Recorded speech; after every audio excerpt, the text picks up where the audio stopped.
shit, I would meant to post some videos on it too. We're live. We're live. We're live. Oh, we're Uh, live. what's up, everybody? Welcome to another episode of the Black Therapy Show. Thank you so much for joining us here on another Sunday. Tiffany, how is your mom? I asked you earlier. Everyone wants to know. God is good. Hopefully, she'll be coming home in a few weeks. We will find out some type of discharge by this week. So God is good. Keep praying for us for strength. Keep praying for me because I'm tired, y'all. I'm not gonna lie to y'all. I'm tired. And I'm planning for my birthday. So it's just like, oh God. Kev, your birthday too. A And, Sagittarius up in the house. yeah, Sagittarius up in the house. So your mom's coming home. That's good. So you're gonna have to stop all Hopefully, these yeah, all these we wild did. house parties. You're gonna stop all these wild house parties now. I see. I wish I was having some wild house parties. Let me tell you something. Y'all already know when your parents is not feeling well. You know Yeah, you're not feeling well. that's true. That's You true. understand? You ain't trying to hump, touch, go to party. I'm not trying to do nothing until I know that Get, she's completely okay. So get we mommy all, home. yeah. I 100% agree with you, Tiffany. Mhm. Yeah, because you're How's your dad doing, Kev? He's doing good. He's still hospitalized. So Mhm. I think he's gonna be getting out this week, though, most likely. So yeah, thanks for asking. Yeah. Well, we praying for him a speedy recovery and to get out of the hospital, Pop. No yeah, doubt. He got a birthday. He's a Sagittarius too, Tiff. Oh, Sag. Yeah, so he got a birthday coming up early December. So yeah, yeah. pushing So at 84. please like, share, and subscribe to our channel. Hit the like button, hit the notification bell so you get notified once we go live. And Tiffany, before we get started, can you do me the honors and give the rules? We are protected by fair use only, fair use laws. We do not own the rights to the content, to the music. We just using them for educational purposes and a teachable moment. Everything that come out our mouths is alleged. So please don't run with it. Go Google it. Okay.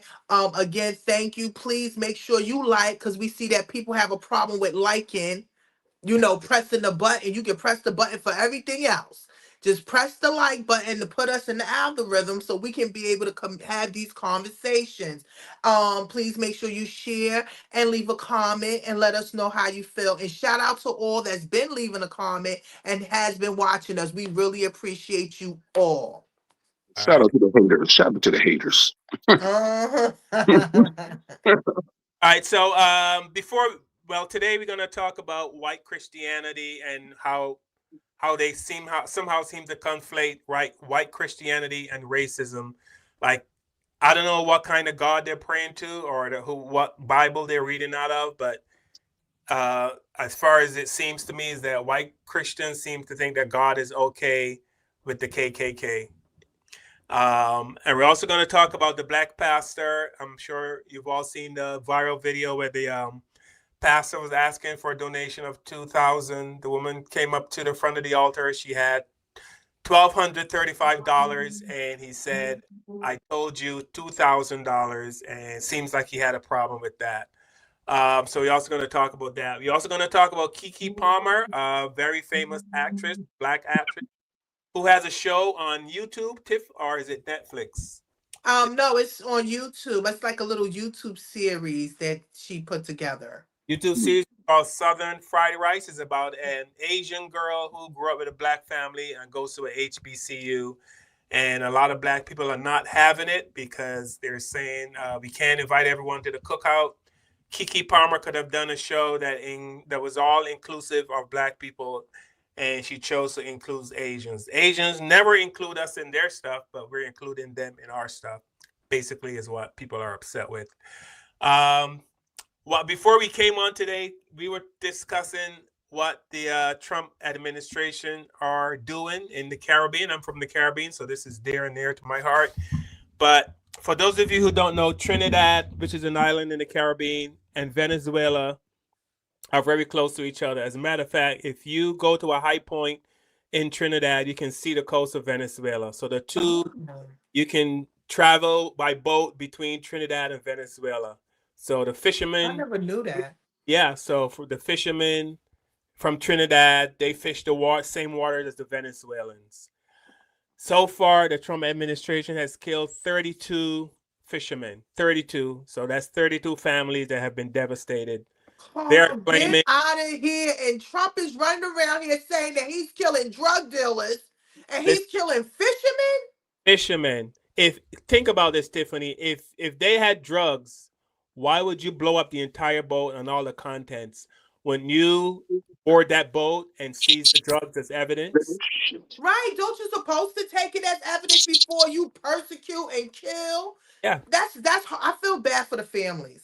So I just you're not seeing it on the news here in America, obviously, and never going to see it on CNN or MSNBC but in the Caribbean on the news, you're seeing families crying and screaming because their dad, their mom, their uncle, their aunt, whoever went out fishing to, make a living for the family, and now they're dead. For what? Nothing. Nothing. I And don't know what the end game is, man, but there is an end game to this, Carl. yeah. Also, Trump has asked the island of Trinidad. I think there's already aircraft carriers in Trinidad. The Trinidadian government allowed them to bring their boat, the air car. I don't know what kind of war they're planning to start. If they're gonna start some kind of war with Venezuela, but they are American aircraft carriers in Trinidad. The Trump administration also wanted to bring the aircraft carriers to Grenada so they can be close in the area so they can also start their war with Venezuela. The Grenadian government has not said yes to this. The Grenadian people are like up in arms. They don't want America's warships in their waters, or they don't want nothing to do with this war. So that's what's going on. And the fact that 32 people have been killed, 32 fishermen who were just are dead, and nobody cares. I mean, people care, but I mean, it's just business as usual for this Trump administration. I swear and I hope to God, there's got to be a God to make these people pay for what they're doing.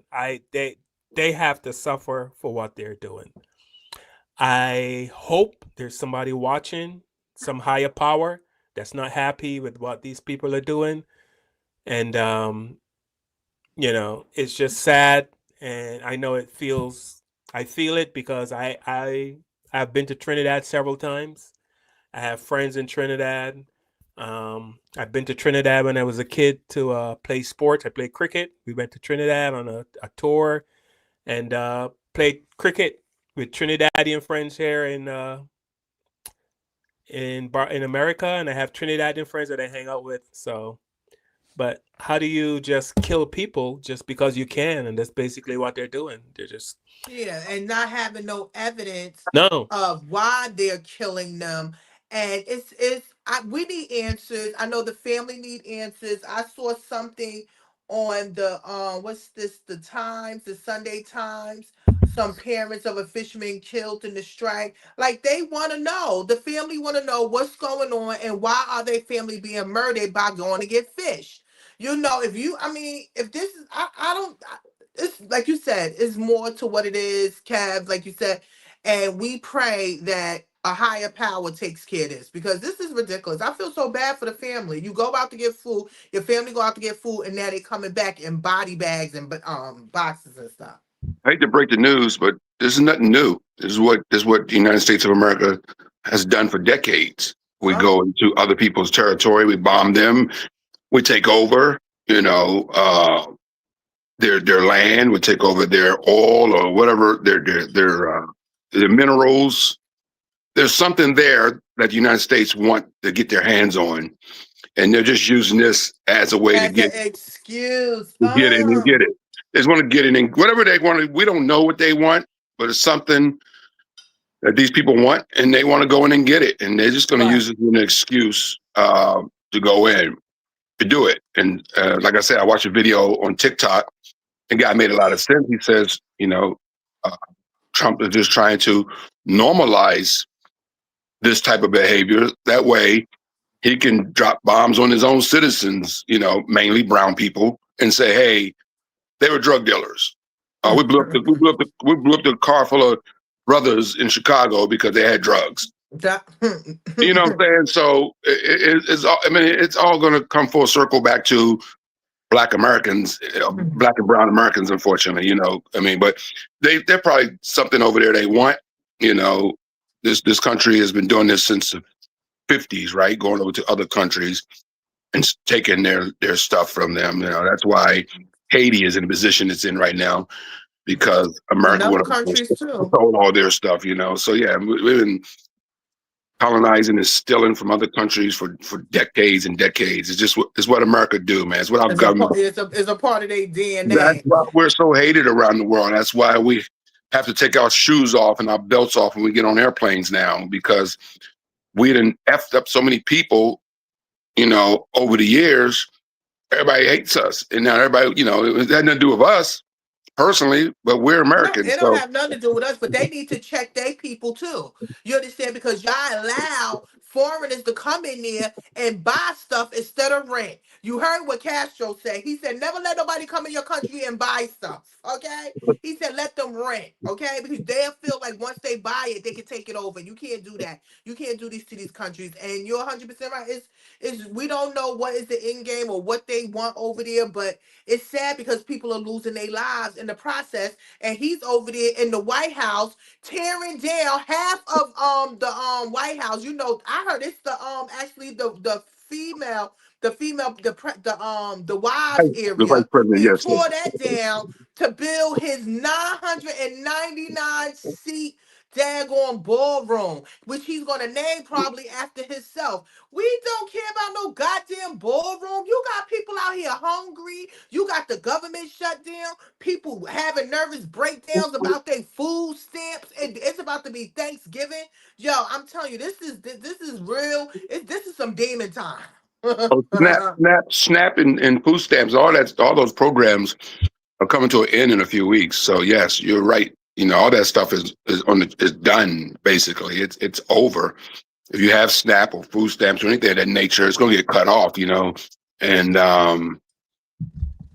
you know, so a lot. You know, it's going to And be bad. people It's going need to be bad. those. People need food stamps. Food stamps is very helpful. Okay, we Yeah, know people Pretty do. Bitty. I done had food stamps, and they're very helpful because everything is expensive, y'all. Everything you go into a store and get 4 or 5 pieces, and that's already $100 damn.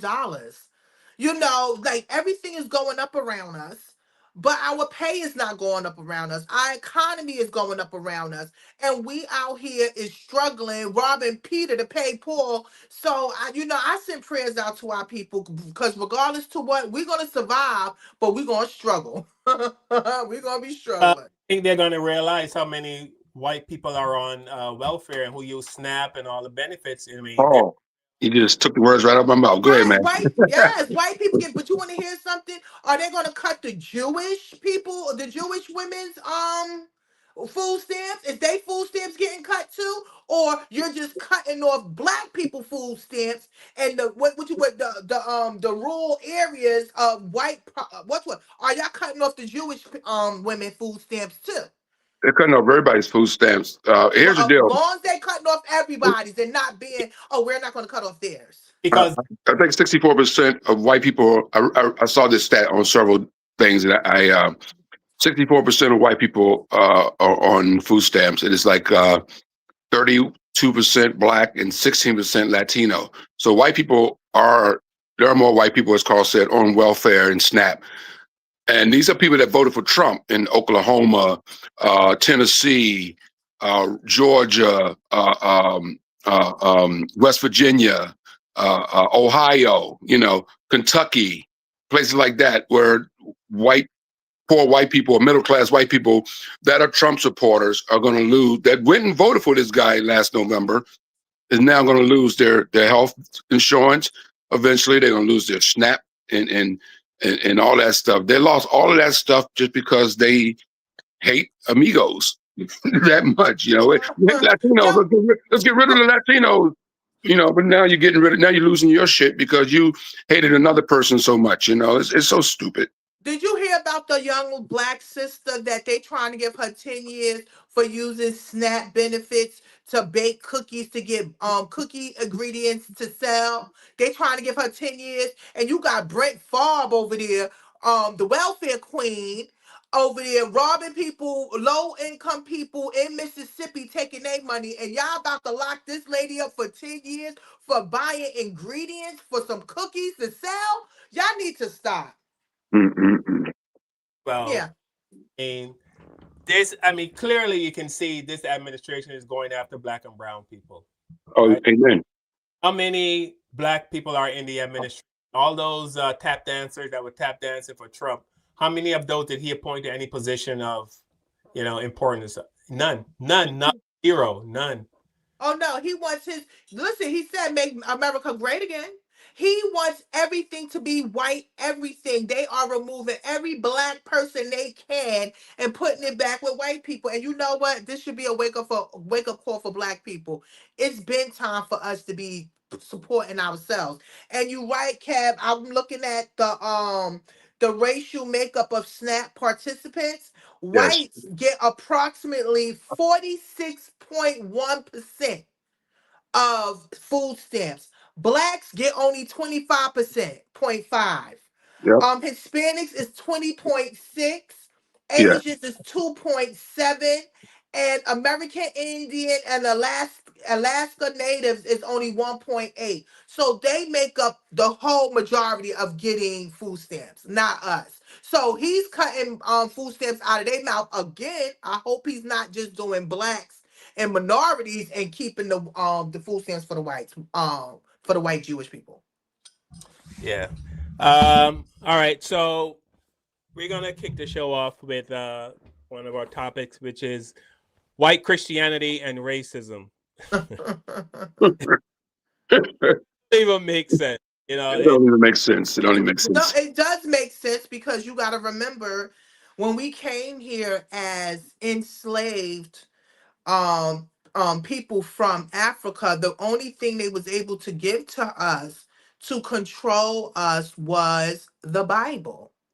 They also took out certain things out the Bible too to Yeah. make us just know certain things, and we couldn't read it, so we're just listening to what Master say and tell us to do. When we did have church, Master was sitting in the back making sure we didn't learn too much.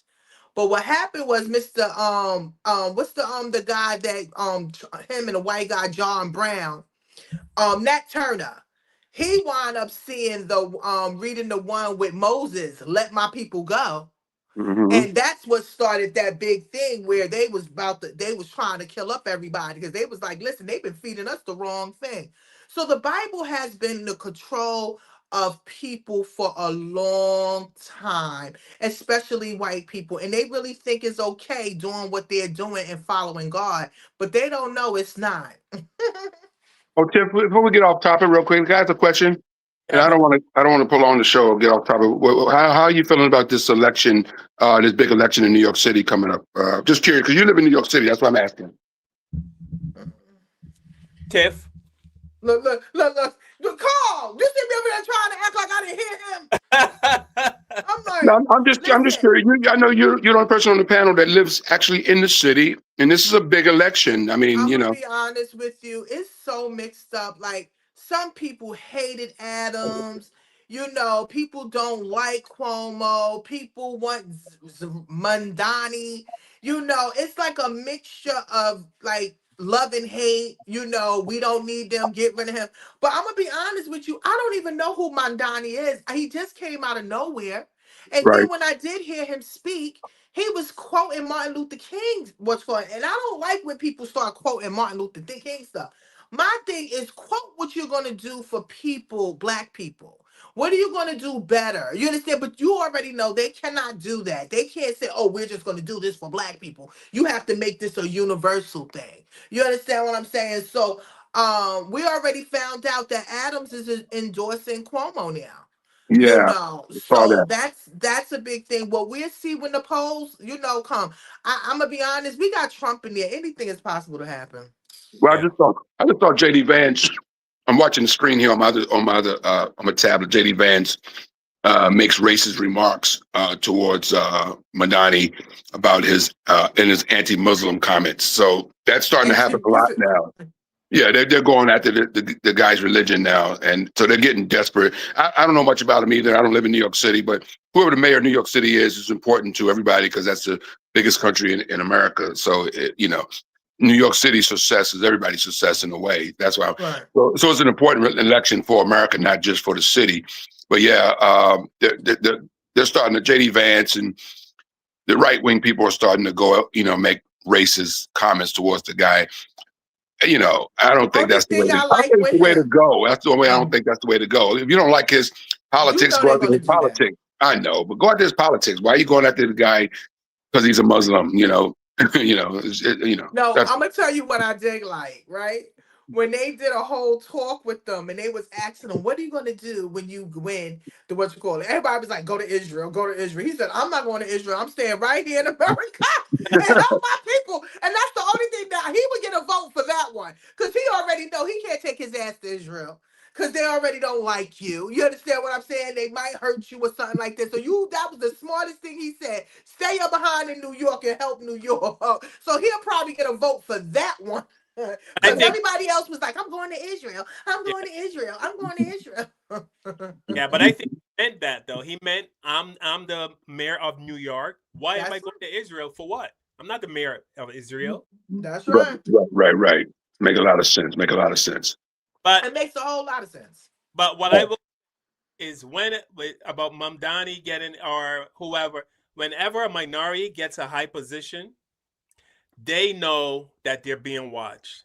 They know if they mess up, they're gonna say, "See, we gave you Muslims a chance, or we gave you blacks a chance. Even women, we gave you women a chance." Any person in the minority group that gets elected or gets in a position, whether it's CEO, manager, you have to do an excellent job. If you want more people, if you want more people like you to come after you, you got to make sure you do a perfect job. So I'm sure if Mamdani becomes the mayor of New York, he's going to make sure that when he's done, then another mayor who's a Muslim or whoever from the Middle East, they're going to get a chance because America is quick to say, "See, we gave you Muslims a chance and you fucked up, so no more Muslims." Well, we better hope he do the right thing for all people, not only Muslims. Because New York is not only Muslim, it's Christian, it's Jewish, it's so many different cultures. We are a melting pot of everybody. So you have to be able to deal with everybody and have your religious. It has to be separate. You have to separate. You understand what I'm saying? Because it's not going to work like that. Exactly. All right, so we're going to kick the show off. So we're going to start. This first clip is of a white man saying black people should be happy that they were brought over here with slavery. Otherwise, we would have been in huts in Africa. And they don't need reparations. Our reparations is that you get to live in America. That's your reparation. Be happy that you get to live in America. Thank you, white daddy. Fuck out of here. The clip is about 3 minutes long, but I'm not going to play the entire clip because it's just the guy who stitched it. Thank you. My blood pressure couldn't take it anyway. Yeah, I can't. Buckle up. If slavery never happened, then you would be in a grass hut. Yeah. Right? Well, we need reparations. Your reparations are that you get to live in America. You're welcome. You're welcome. You get to have the Christian religion. That's live better than your ancestors. The greatest moment in history for any brown or black country is the moment that the white man's ships arrive on your shore. Let me tell you about what black. All right. So be happy. All right. And now the next clip, this is this brother stitched it. I might let most of this play, but that guy is cool. I watched some of his I like him. So this is the pastor of a church. Evangelical Christianity has always been rooted in racism and always been rooted in white supremacy. Somebody was coming into our church and they're black, and would they be eligible for membership in our church? Yes, of course they would. They'd be eligible for membership in our church. But would they be permitted to participate in, embody, and practice what I would call black culture generally in our church?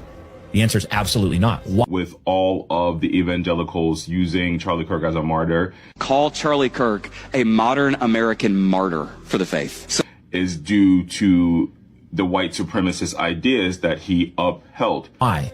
Because the characteristics that mark black culture as a generalization in evil, murderous, violent, bestial people. They steal, they kill, they destroy. They are sinful to the core. They have besetting sins that are like fatherlessness, sexual immorality. They molest children at a high rate. All of any criminal statistic that you can look at almost pretty much without. When I think white culture, I think genocidal, colonial, racist. I think mass destruction of nations, culture, places, and things, theft of people's ideas, people's culture, people's things. I think the highest rates of child sexual assault are white men. Bestiality is white men.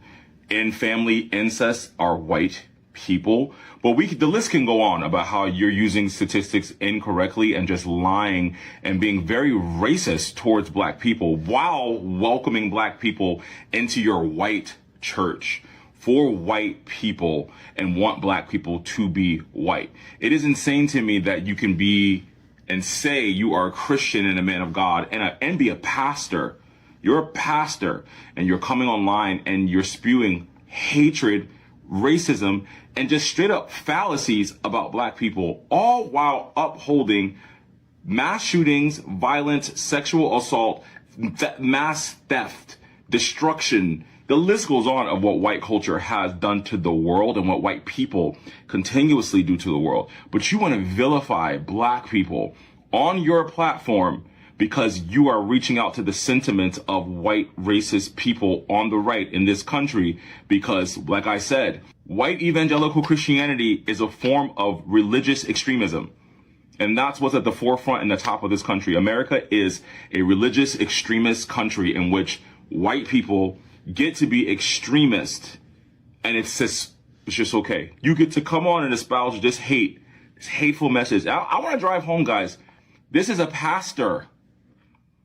This is a pastor. This is a pastor. So a pastor coming on and not being very Christ-like is not any form of Christianity that's real. These people are in a cult. This is a cult. This is a cult.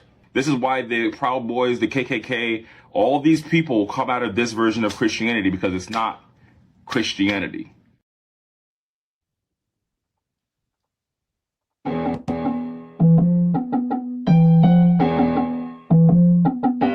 With the knowledge you gain, break away from the chains. We helping you grow the Black Therapy Show. We in a safe space dealing with the black trauma. We unpacking and inspecting all our baggage and drama. Because we gotta unite, no more killing each other. It's time to see a new future for my sisters and brothers. You know it, Kevin, Tiffany, you have an epiphany. We'll give you everything you need to handle the enemy. We're giving you empathy, we gon' challenge you mentally. The right conversation so you grow exponentially. We built your penitentiaries, we built all your schools. Gave us brainwashed education, just making us fools.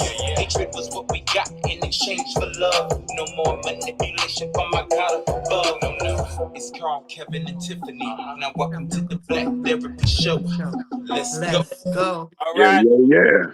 I'm ready to go. I'm ready to go. I'm sorry, Carl. I done looked up the statistics to that. Tim. Now, I don't like when pastors get up there, because that was that same pastor that allegedly said black people should be stoned. First of all, nobody want to come in your church because I don't feel safe there, okay? I don't feel safe around a lot of white people. It makes me nervous, okay? Y'all do a lot of stealing, taking, killing, and stuff like that, so I don't feel safe, so I'm not coming to your church anyway. But federal citizen data says white people are 55.1% are the ones that's doing the molesting and the raping, okay? Hispanics is 15.2. Black Americans is 13.9, okay? Native is 13 point, and other races is 2.8, okay?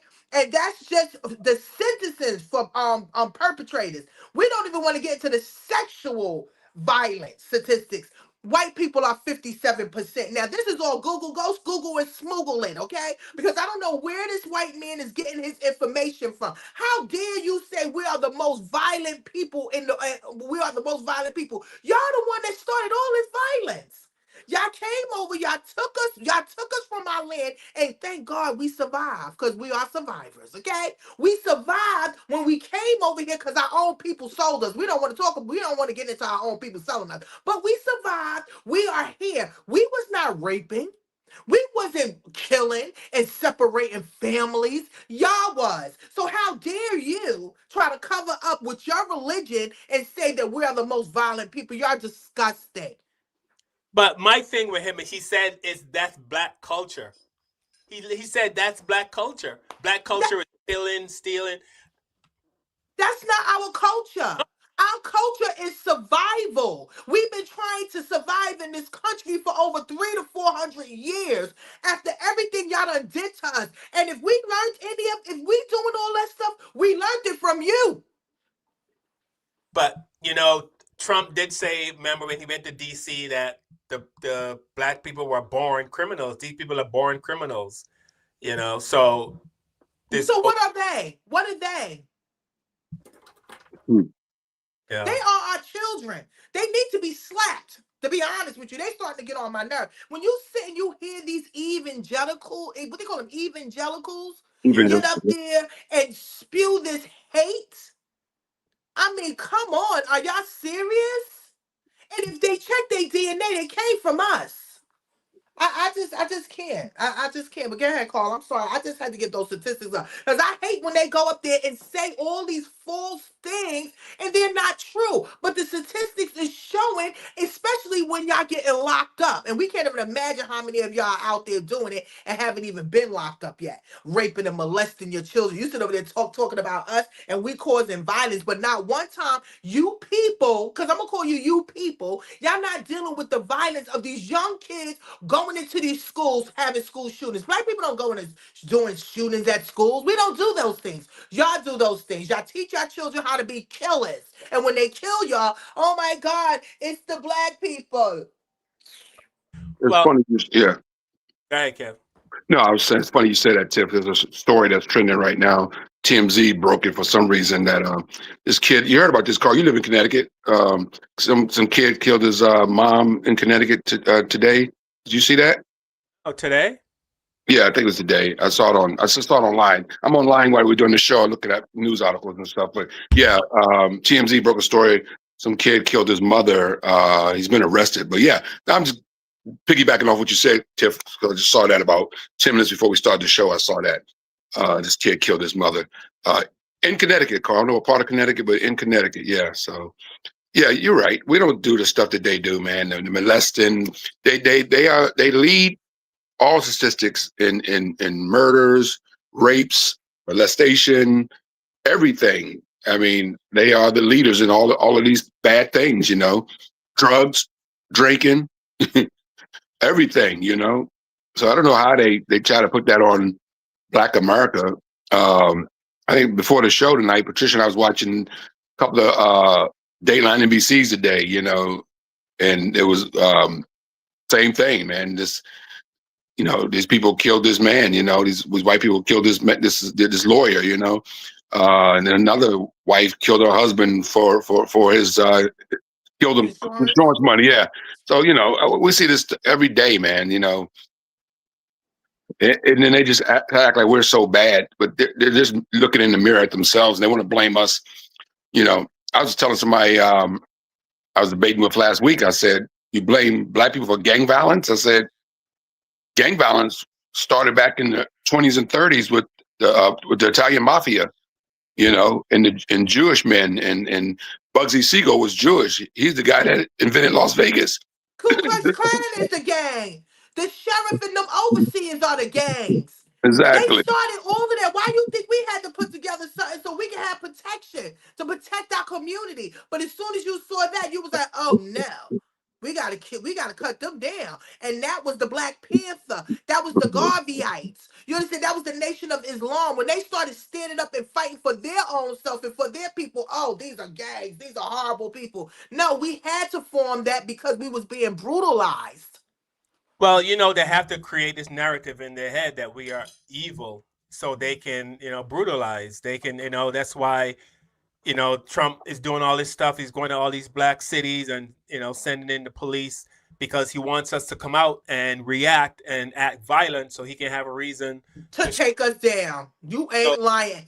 I mean, come on. You really think that white pastor or white people in general, you really think they think that we are most violent when they know their history, but they somehow keep telling themselves, and this is what I've found since I've been living in America, that white people see, it seems to me, they think if they keep telling themselves the same thing over and over again about black people, that's somehow going to make it true. Mm-hmm. But I think in the back of their minds, they know they're full of shit. They know the deal. They know that they was the one that messed up the whole thing. They know it was them. They know that they are the violent ones. Like you said, I think they say it to themselves enough that they believe it, and then they spew it to their children, to their family members. You understand? If you say you listen to white people that are not, they found out that their family was racist and stuff like that, they'll tell you that it's a learned behavior.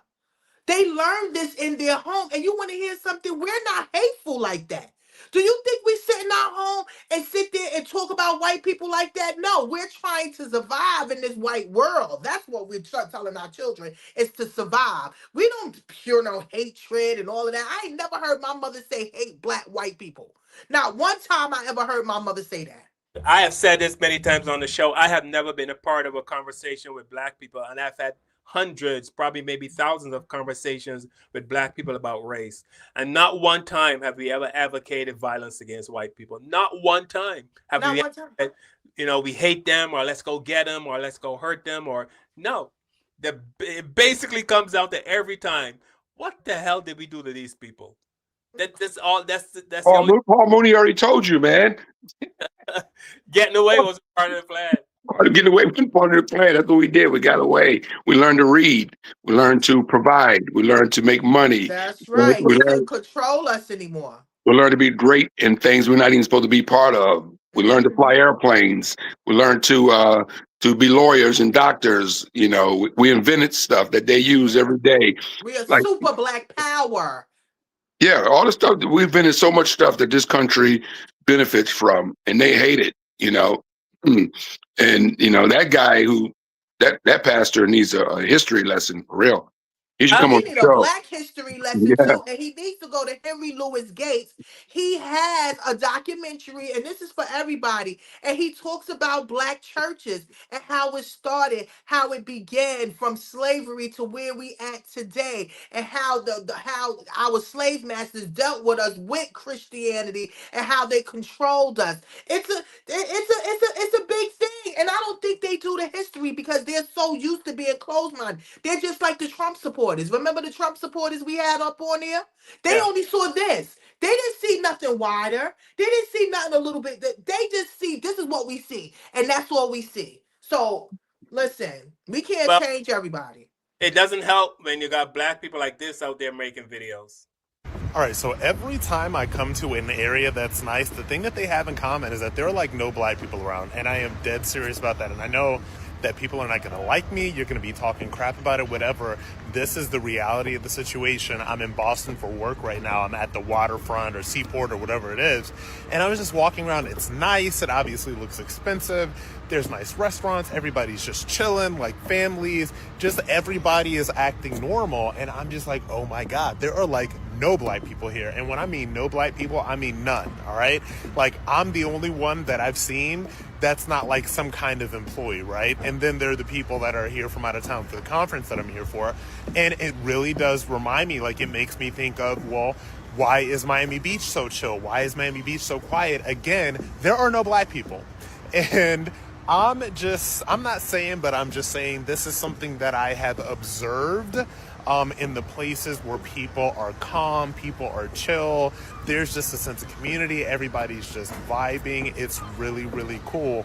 Every time I have that experience, there are either zero black people or a bare minimum of black people. You can do with that what you want to. You know, that flaming Cheeto get on my nerve. Let me tell you about that flaming Cheeto. He has good points, and then he goes back to this flaming Cheeto coon shit he be doing. I don't like him. He needs to stop. Because first of all, you one of them what do you call it, signature black boys, where you're the only black one in the group, and they actually talking about you. And the only reason why they're comfortable with you is because you gay, and they know you're not going to sleep with their wife. Ah, take that. I'm sorry. But here's the thing. I mean, yes, there's groups of people from every single culture, or that have people who are not part of the elite. And why do people believe that small part of Black culture is the entire culture? The majority of Black people that I interact with, or I have interacted, they're married, they have kids. They, you know what I mean? I know good Black people. I know that though. There's I'm a good Black people.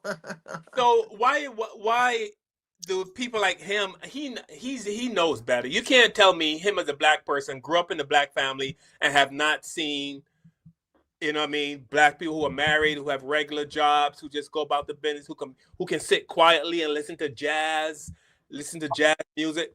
We're not all twerking and listening to that kind of. But for some reason, people like him. And how do Black people get that mindset where they agree with I He's brainwashed. I don't believe he believes what he's saying, Carl. I think it's a money grab. Being a Black conservative pays a lot of bills.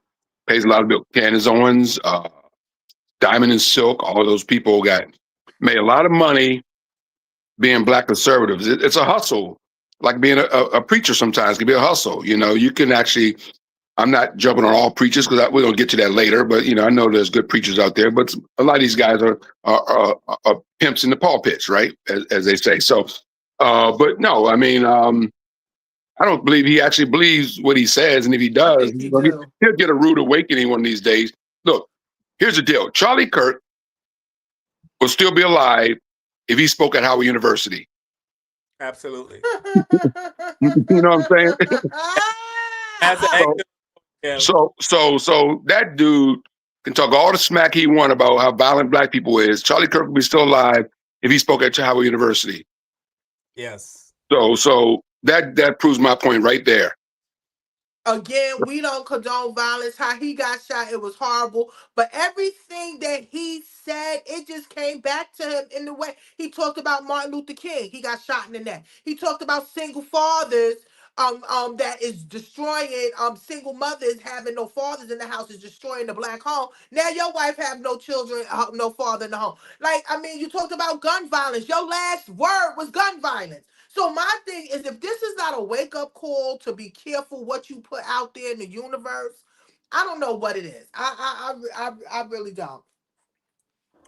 Well, I mean, I think there's a reason why we as black people, because we have to put up with so much shit. Yes, right? We do. And I'm going to show you a video, and I know these kids are going to be traumatized.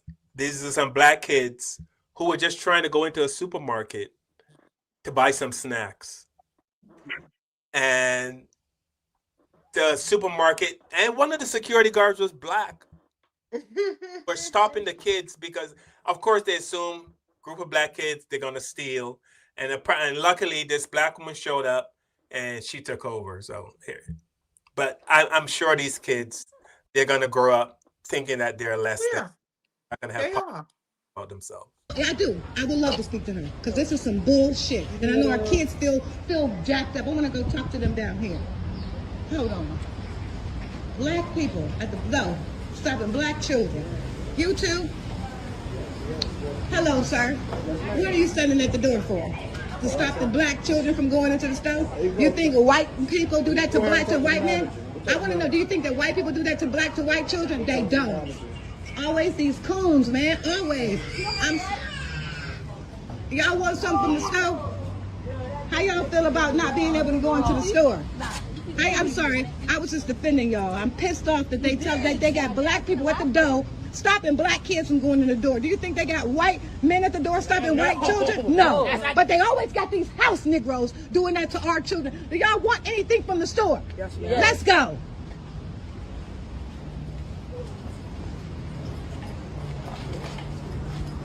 Let's go. They with me. Take them all in. I am. They with me. Let's go. Let's go. Let's go down the snack aisle. Y'all please don't rob me blind, but y'all get something that's not too expensive. Okay, get something, all right? Get you something. Are you the manager? Who the manager? Please page her. Go ahead, get what y'all want. I'm right here. Get what you want.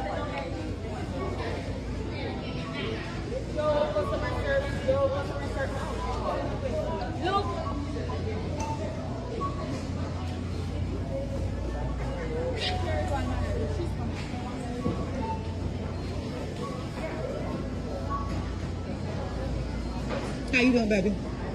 Yeah. No, nothing happened. You need something? You want something? Like from here? Yeah. Get something. That's good.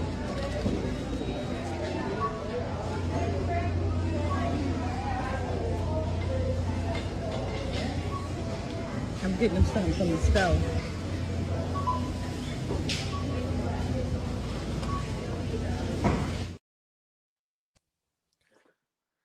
You know, that make me think about back in the days when I was growing up in Brownsville. Anybody that is from, have a little neighborhood, we always had a candy store, black owned candy store that we sell snacks and stuff, and we would go to these stores. And I appreciate them. And we don't have them now. Now we have these big corporation stores, and now they're, how can you say, not letting our young people go in there. And don't get it twisted. I know it is some bad children out there that is off the hook, and you don't even want them near you. Because I'm gonna be honest with you, sometimes I don't even take the bus at a certain time in the morning and the evening because I can't deal with disrespectful children. But you cannot do that to children. They want to go and get something to snack on or something like that. And I like that that woman took the time and said, you know what, y'all come in here, come with me, y'all come and we'll go do it together. Don't take nobody's stuff. You just got to teach them. You understand what I'm saying? And I'm glad that she did stand up for them. But this also teaches us we need to have our own stores that our young people can come in and get their little snacks and stuff with their little hard little working money. They be getting chores and making their little money, and they should be able to have no problem and not be stereotyped as soon as they come to the door or have a coon at the door saying, no, you can't come in. Why you can't assist them and help them get their little stuff and send them around about their way? That's it. I mean, and those stores have 50,000 cameras. They got cameras they got cameras on every aisle. They got cameras in the meat section. You can't make a move in a supermarket without a camera on you. So, and they got people upstairs watching. They got security walking around dressed in plain clothes watching. So if you think the kids are going to steal, if you want to say, hey, keep an eye on those kids, but you don't do that to kids and make them. Yeah. Don't accuse them of nothing until you see them doing it. If you don't see them doing it, they just children. Or you can tell them before they go in here, make sure y'all got your money and y'all keep people's stuff in their stores. That's it. And that's the first thing you're supposed to teach your children anyway. I know that was the first thing my mother taught us. You don't steal shit. You don't take nothing from nobody. You don't take nothing from out of these damn stores. Because if you do, I'm taking your ass back. Okay? To give it back. Yeah. I mean, if let the kids in, watch them. If they steal something, okay, now you got a reason to say, hey, you know what I mean, but whatever. But just because they're black, you said they can't come in, man. And those kids, that's some trauma they got to deal with. Yeah, but that's the world, though. No matter what store they go in, they're gonna feel. You know what I mean? I feel, and I talked about this on the show before. When I go into a store in the wintertime, even though my hands are cold, I keep my hands out of my jacket pocket because I know if I kept my hands in my pocket, they're gonna think I stole something, and they're gonna stop me at the door. It's gonna piss me off, and then some shit's gonna happen, and then the police are gonna all of that. I think about. I just can't keep my hands in my pocket because I know I'm being You watched. just don't want to be a suspect, and you don't want nobody. And that's what we have. Exactly. Right? So imagine what those kids are dealing. Now, no matter where they go to shop, they're going to feel like, you know what I mean? They're not going to be comfortable. That's a shitty. Do we feel comfortable? And we grown ass people. Exactly. So we gotta teach them. They had to learn some type of way because sometimes we sugarcoat and cover up stuff for our children because we don't want them to know. But they had to learn that lesson. You understand? Listen, I went into a store. I was buying. I think I was buying something for my my coworker, getting her a little balloon. And this is a Spanish store, and they lucky I ain't go in on them because I don't see no black people working there. It's only Spanish people working there, but y'all getting all the black people money. But I got the little balloon. I paid for the balloon at the cash register. Do you know when I walked out the door, I'm walking out the door, the Spanish security guard gonna say, "Did you buy that?" I said, "I know you're not talking to me." And he like, "No, mommy, I'm just asking." "No, you go ask her." And I want to write in a review about him. And then I called the boss. I said, "How dare your people ask me, did I steal something?" And I didn't steal it. He was like, "Calm down." "No, no, no. You take my money. I'm going to flip. And you lucky I ain't giving you no daggone review." I don't like that. Don't sit up there. You think because I'm black, I'm going to be stealing a little balloon? Yeah. It's crazy, but we have to teach our children that. We are always looking like the suspect and we don't do anything. You understand? And it's sad that we have to teach them that because you know what? White people don't teach their children that. Asian people don't teach their children that. Jewish people don't teach their children that. We have to teach our children that we are always going to be looked at as the suspect. So always be on point. Yeah, man. Let me shout out Gina Gina's in the chat. Gina and I actually spoke on the phone today. We chatted for like 2 hours, right, Gina? Hey, Gina. Yeah, so Gina, she says happy birthday to you and Kev. Blessings. Thank you. Thank you. Donna, what's up, Donna? Donna's coming in as Beijing girl. I don't know. She doesn't even know why, but that's Donna.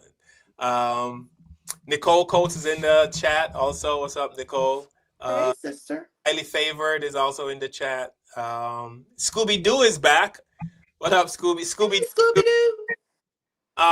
Scooby is saying, could you explain that point, please? It goes over my head. Scooby, you want to clarify what point you didn't get that went over your head? Not quite sure what point you're talking about, but something we said Scooby Doo did not understand. We have to give Scooby the white version. Yes, I was about to say, you was about to say it right out my mouth. We have to give him the white version. Yeah, okay. We'll be glad to explain it. Trust me. Tell us what it is, Scooby. The white version. So we're gonna move you gotta on. break it down. Yeah, so we're gonna move on to I don't know if you guys seen the viral video. Those of you watching of the black pastor Marvin Wayans. Marvin Wayans is not only a black pastor. His family are legendary gospel artists, the Winans. They're like the Jacksons of gospel music. That's the best way to put it. All Did of they them. start with Jimmy Swaggart or they started with Tammy and what's their name? Tammy and what's her husband name? Jesus. Tammy Faye and what's his name? And her husband. My mother noticed. Oh, I'm Jim Baker. Jim Baker and Tammy Faye Baker. Yes. They started with one of them. Oh, they did? Okay, I didn't know that. But yeah, they've gone on and had amazing careers. I know, is it CeCe Winans? It's CeCe, BB and CeCe are the brother and sister. They did duet together. CeCe broke my heart because I'm a huge fan. And she did a most amazing song with Whitney Houston, by the way. They did an amazing song. They sound alike. Yeah, but come to find out, she's MAGA. She's a big Trump supporter. Yeah, big Trump supporter. Back be hurting all the time. Big Trump supporter. So I was broken about that, and I can't even look at her the same anymore. Big Trump supporter. But go ahead, Carl. Yeah. So I have to let you know they're legendary gospel family, the Wayans, and a lot of these guys I didn't even know this too because they've been in the music scene so long. Carl and Tiff. I didn't know that. I didn't know they're doing pastor duties.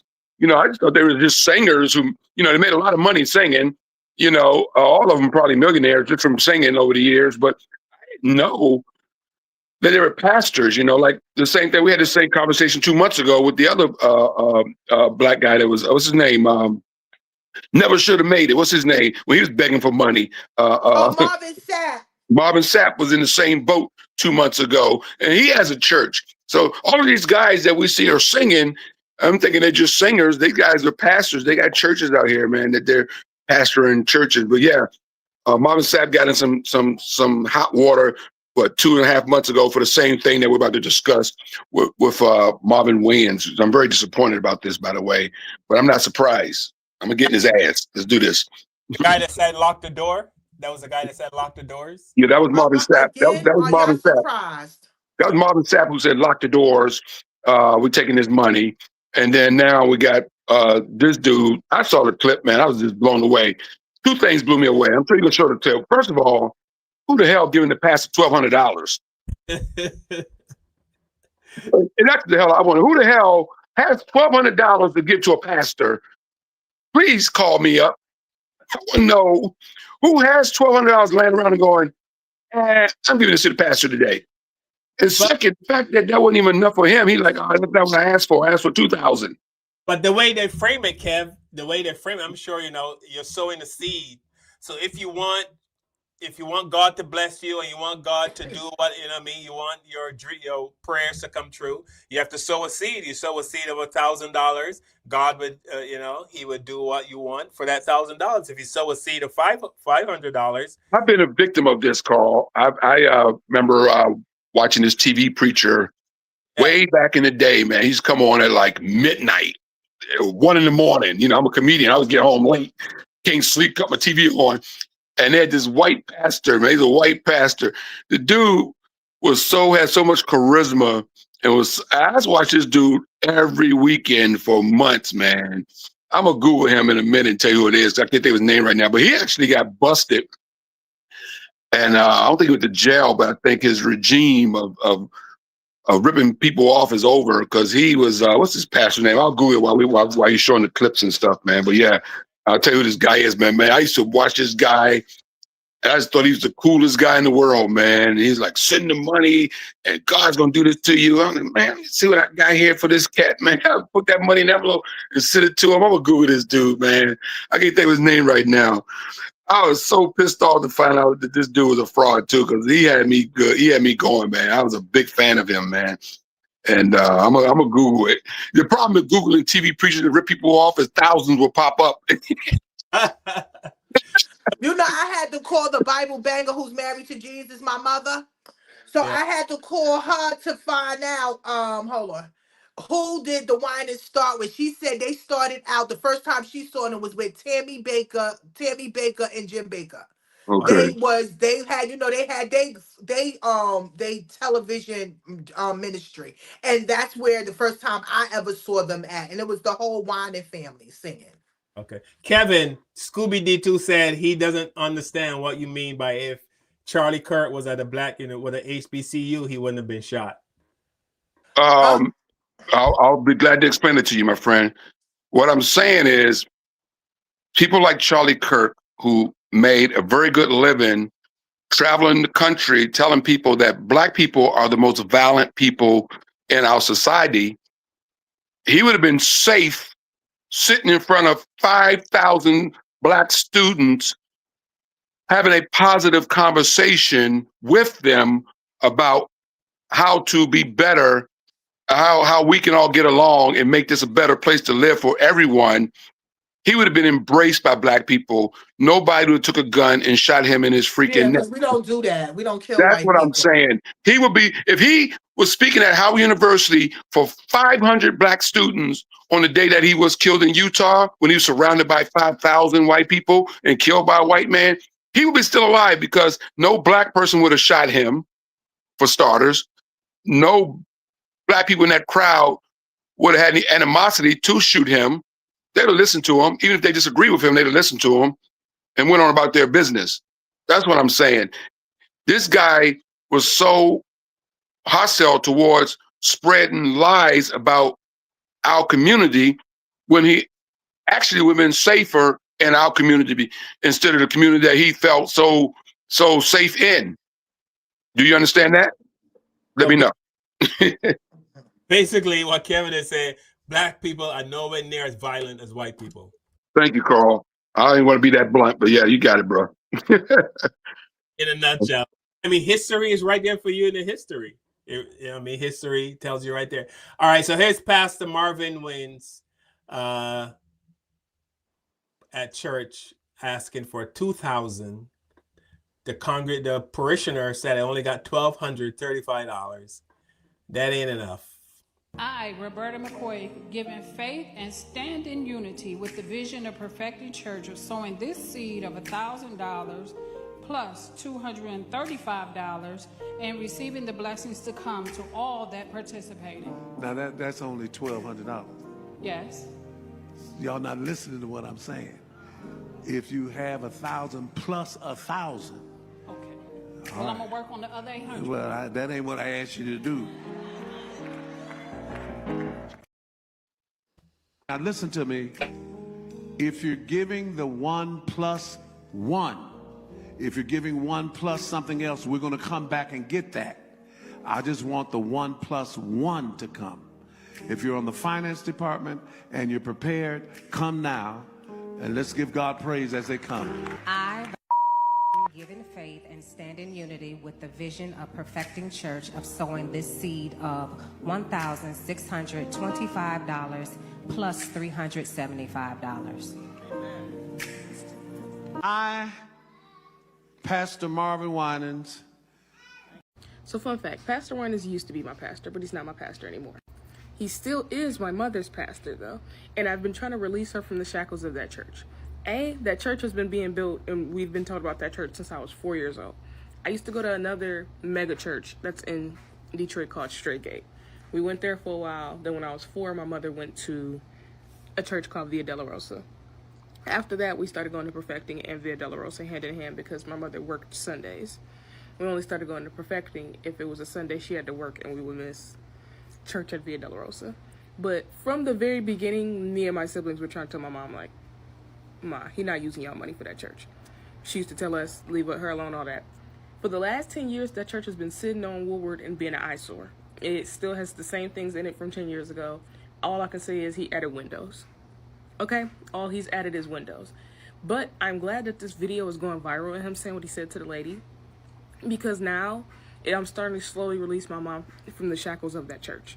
She took my kids like 2 weeks ago, and I met her up at the church during the second service to, just listen to the word and grab my children. I kid you not. Like, it's not just him. The people who go to that church act like that too. The amount of just negative people trying to talk to me because I haven't been to church in a while, it was just insanity. Yeah, but this situation, I'm finally starting to slowly release her from the shackles. It's cool. So here's comedian Ricky Smiley defending Marvin Wayans, saying that we didn't see the entire video, and if you watch the entire video, you would understand why he said what he said. And Ricky Smiley is a goddamn drag. He does drag at church. He needs to stop. Now I'm gonna see how many of y'all gonna share the full clip. See, people can take a small clip of anything and come to a conclusion, but now here's the full clip. We're going to do this a couple of ways. Those that have the 1,000 plus 1, that means you're coming with your 1,000 that you're giving plus you've asked someone else to give. Now, you don't have to stop at 1,000, and we're going to deal. So, in other words, if you say, Pastor Winans, I'm coming with my 1,000 plus another 3,000, then you'll say that. You understand? And if you didn't get plus 1, but you maybe came with $250, you're going to come say that this is my 1,000 plus 250. You with me? And we're going to go all the way down. So I need you, in order for this to work, I need you to come when you're called with the offering that you're bringing. What are your thoughts? Because you know what I'm saying, man. We have to be fair to people. Now there's a full breakdown. That gives it a total different. That's totally different from the clip that's been floating around. You can always take a teeny tiny clip of something and make judgment. I almost did. I was like, wait a minute. Then I saw this clip and I thought it would be fair to put everything into context. Here you go. Let me know your thoughts in the comments. This is the same guy that wanted to play Money Mike on Friday. You know, I can't. Anyway, again, he asked for $1,000 from his congregation. He's still, and we are in a recession. We are on a shutdown, and you asking people for money like that. Listen, this is not the first time, Carl. This is not going to be the last time of these churches doing this. But the question is, where's the money going? Is it for the roof fund, or is it for mental health? Is it for food programs? Is it for something, schools, supermarkets? Where's this money going to? I wouldn't have no problem donating money if I knew that it was going to benefit our people. It's going to benefit our children. It's going to benefit the future. But you're not gonna get no money out of me like that. No, no, no. Marvin Wayans' net worth is $5 million. By the way, that's what he's worth. $5 million. And he's over there asking for $1,000 from people that's struggling. Well, I don't think they're struggling. If you give them somebody $1,200, you might not be struggling. But the fact I was that thinking about that too. Maybe he knows their money because a lot of these pastors ask for people's income tax. Did y'all know that?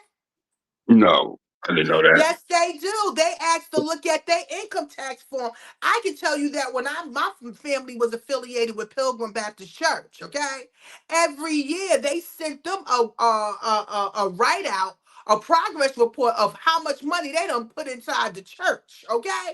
So when we needed them, and I asked them, I remember my father, mother, and father had to put at least about $15,000-$20,000 in the church in a few years that they were there.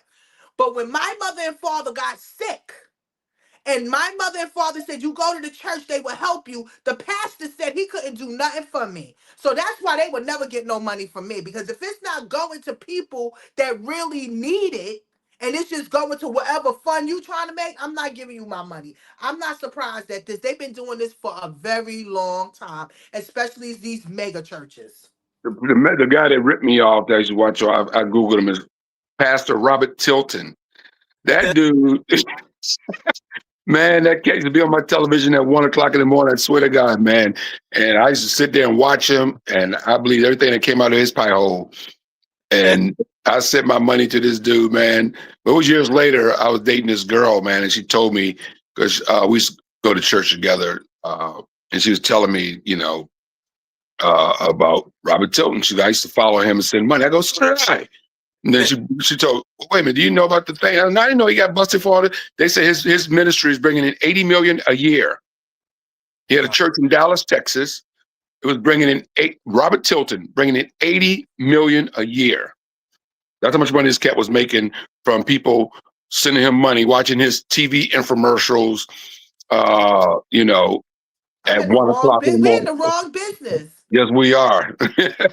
80 million a year for sending out. I got Jesus' girlfriend, my mother, up at the house. We can make some money. She'll give you a prayer and some numbers and everything.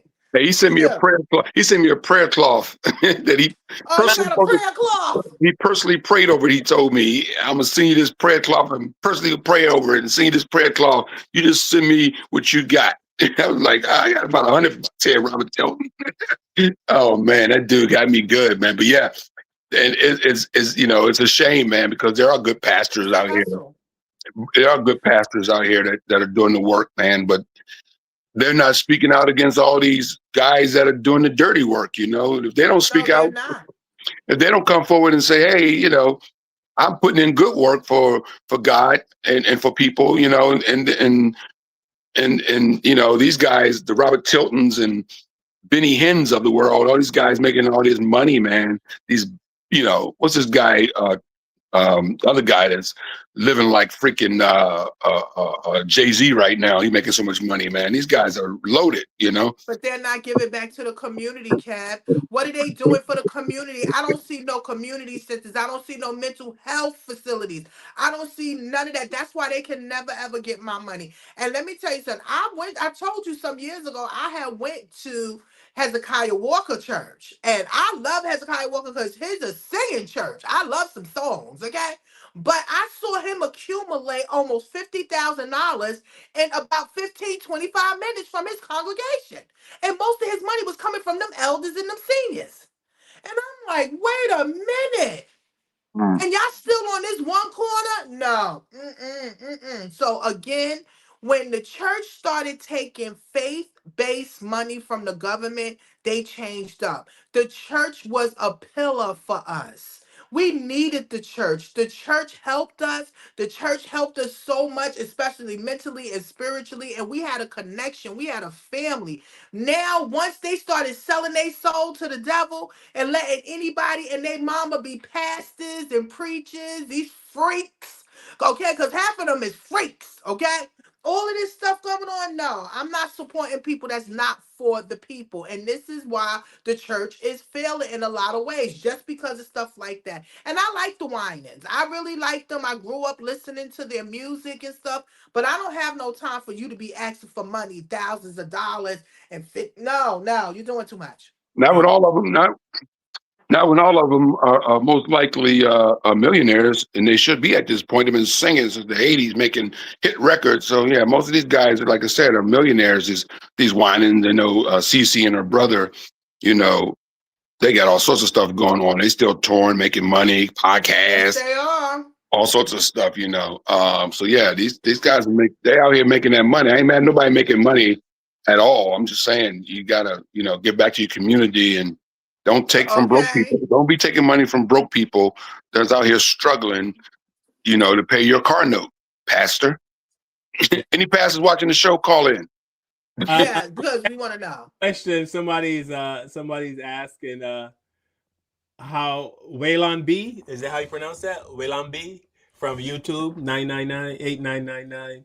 How did he get your address, Kev? How did that pastor get your address to send you that prayer cloth? You sent it. Oh, I volunteered. I was a victim. I was a victim of Robert Tilton. Google Robert Tilton when y'all get a chance. His stuff will pop up on YouTube and all that stuff. I was a victim. I used to come in from the comedy clubs in the wee hours of the morning, turn my TV on. This is back in the '90s. Wasn't a lot of TV, a lot of stuff on TV back in those days. You know what I mean? Cable wasn't yet set in the way it is now. So you cut on that TV, and there it was, Robert Tilton preaching to you. Coming up. Who Robert was Tilton the preaching other one to you. about money? Who was the one? He was always talking about money. Oh, which one? You mean the black or white? It was a black pastor, and he was. Oh, you talk about the dude out of New York? The one that had the Benz. I mean, had the what's his name? He used to tell you. He used to say, I know exactly talking about. I can't think of his name right now. He's out in New York. He had the slick hair. What's that dude? Yes. What is his name? Somebody in the comment section. What you're talking about? I know what you're talking about. But I'm gonna find out. I can't Who was remember. the prosperity preacher, black out of New York? Yeah. I'll find out what Reverend Ike. Reverend Ike, yes. I used to like Reverend Ike. Reverend Ike is bad. But he was real good though. He didn't front though. He let you know he was a prosperity preacher. Yes, he did. And he was but he also said people in his church was doing well too. So I don't mind the preacher driving a Benz and living in a nice house, as long as his congregation is getting it too, So if you doing good, your congregation should be doing good. That's right. You can't be living in a mansion, driving all these fancy cars, and your congregation is living on Snap. That's all I'm saying. That's all I'm saying. Okay, you just said it. And you know what other pastor I really like? Bishop Price. Bishop Price from California. Oh, yeah. He passed away not too long, but yeah, I just watched him. He was real. He was very positive, and he talked about Black history. He built schools. Like those pastors is not what they are today. Price was the bomb. Is flashy, or they trying to buy this Benzes and all that stuff, where they was trying to get schools and helping people with education. It's like a whole different era of pastors. Tiffany, pastors. Hey Tiffany, his son got in trouble though, right? Because Pastor Price passed away, and his son took over his a few church. years ago. Just a few years ago. And then his son got in trouble for being a dirtbag. Yeah. Google that when you get a chance. Yeah, his son ended up in some controversy of stealing money or something like that. So yeah, he wasn't. His dad left him a nice legacy, and he's kind of screwed it up. But yeah, no, Pastor Price was definitely one of my favorite people to watch back in the day, man. But no, Robert Tilton got me good, man. And now here he's living in Miami right now, married to his third wife. That's what it says here. This dude's I'm with Donna on this. First of all, that pastor could have just said thank you. Regardless, even if she said I got $2, he could have said thank you very much, and she could have go sat back down. He didn't have to do all that. I agree 100% with both of you. Yeah. No doubt. 100%, yeah. You're 100% Ricky right. Smiley didn't put that up. That's why I said I can't take none out of Ricky Smiley, because I will always remember what Cat Williams said. How you coming up here lying and your son just passed away? You should be over there grieving. Okay? You over here lying on people's platforms. But yeah, he didn't have to. He said, but thank you for what you given. God bless you. And tapped her head and moved her on. That's it. Yeah. You know, Don. No, you're being greedy. Yeah. Donna said, why is someone announcing how much money a person is giving? Why? Who cares? You know, why is that so public? You know, and two, why are the church people condoning his behavior and laughing? Because you heard some people snickering when he said what he said. Oh yeah, no doubt. Those are, yeah, you're right. I heard it. I heard them laughing and snickering in the background. People is church. Okay. Donna said she would have taken her money back and left and walked out. Like, facts. So I'm with you on that, Donna. Like, I wouldn't have took my money back because I wouldn't have been in line giving nobody $1,200. Nobody getting $1,200. I know God will bless you, but again, we need to be careful where our money go. A lot of us be getting got for our money when our money can be going other places. So there is nothing wrong with donating and giving to your church and you feel like they deserve it or whatever. But don't give up your hard-earned money that you got to pay rent and buy groceries with and hoping that God will bring it the next day. No, God didn't raise no fools. Okay, it's nothing. Again, there's nothing wrong with giving to your church. Let me tell you, when I go to CVS, they be like, "You want to donate to the kids that was?" I said, "I already got my sister's children. They beg every day. That is my donation. I'm sorry, I can't take care of all the people's kids."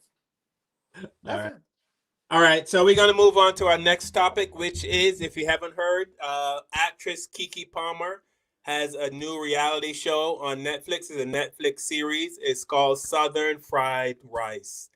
It's about an Asian girl who was brought up in a black family, who got accepted to a HBCU, and the story follows. And you got the trailer? Yes, I do. And a lot of black people are not having it because they're very upset with Keke. They're saying, why are we bringing this Asian woman into HBCU? You never see black people in Asian spaces, but black people are always welcoming. Isn't that what the Lord wants, though? The Lord wants us. Maybe we are God's people. Maybe we are the chosen people. No, we are the chosen people. I don't know what you're talking about. We are the chosen people, and we are the most melanated people. Everybody comes from us. But I understand, in a way what they're saying, but then in a way I'm like, to each his own. I know an Asian chick that she's blacker than us. Black people are always welcoming to anyone. Yeah, we always welcoming people. If somebody Asian moves into a black neighborhood, black people are like, oh, hey, good morning, how are you? Good to But if somebody black moves into a white neighborhood, it's a lot of whispering and what are you doing here? And you on the board, they calling on the board like, listen, we gotta get these black people out of here. Yeah. So what's the name of the housing board they be having for the HOA? Yeah. Yeah.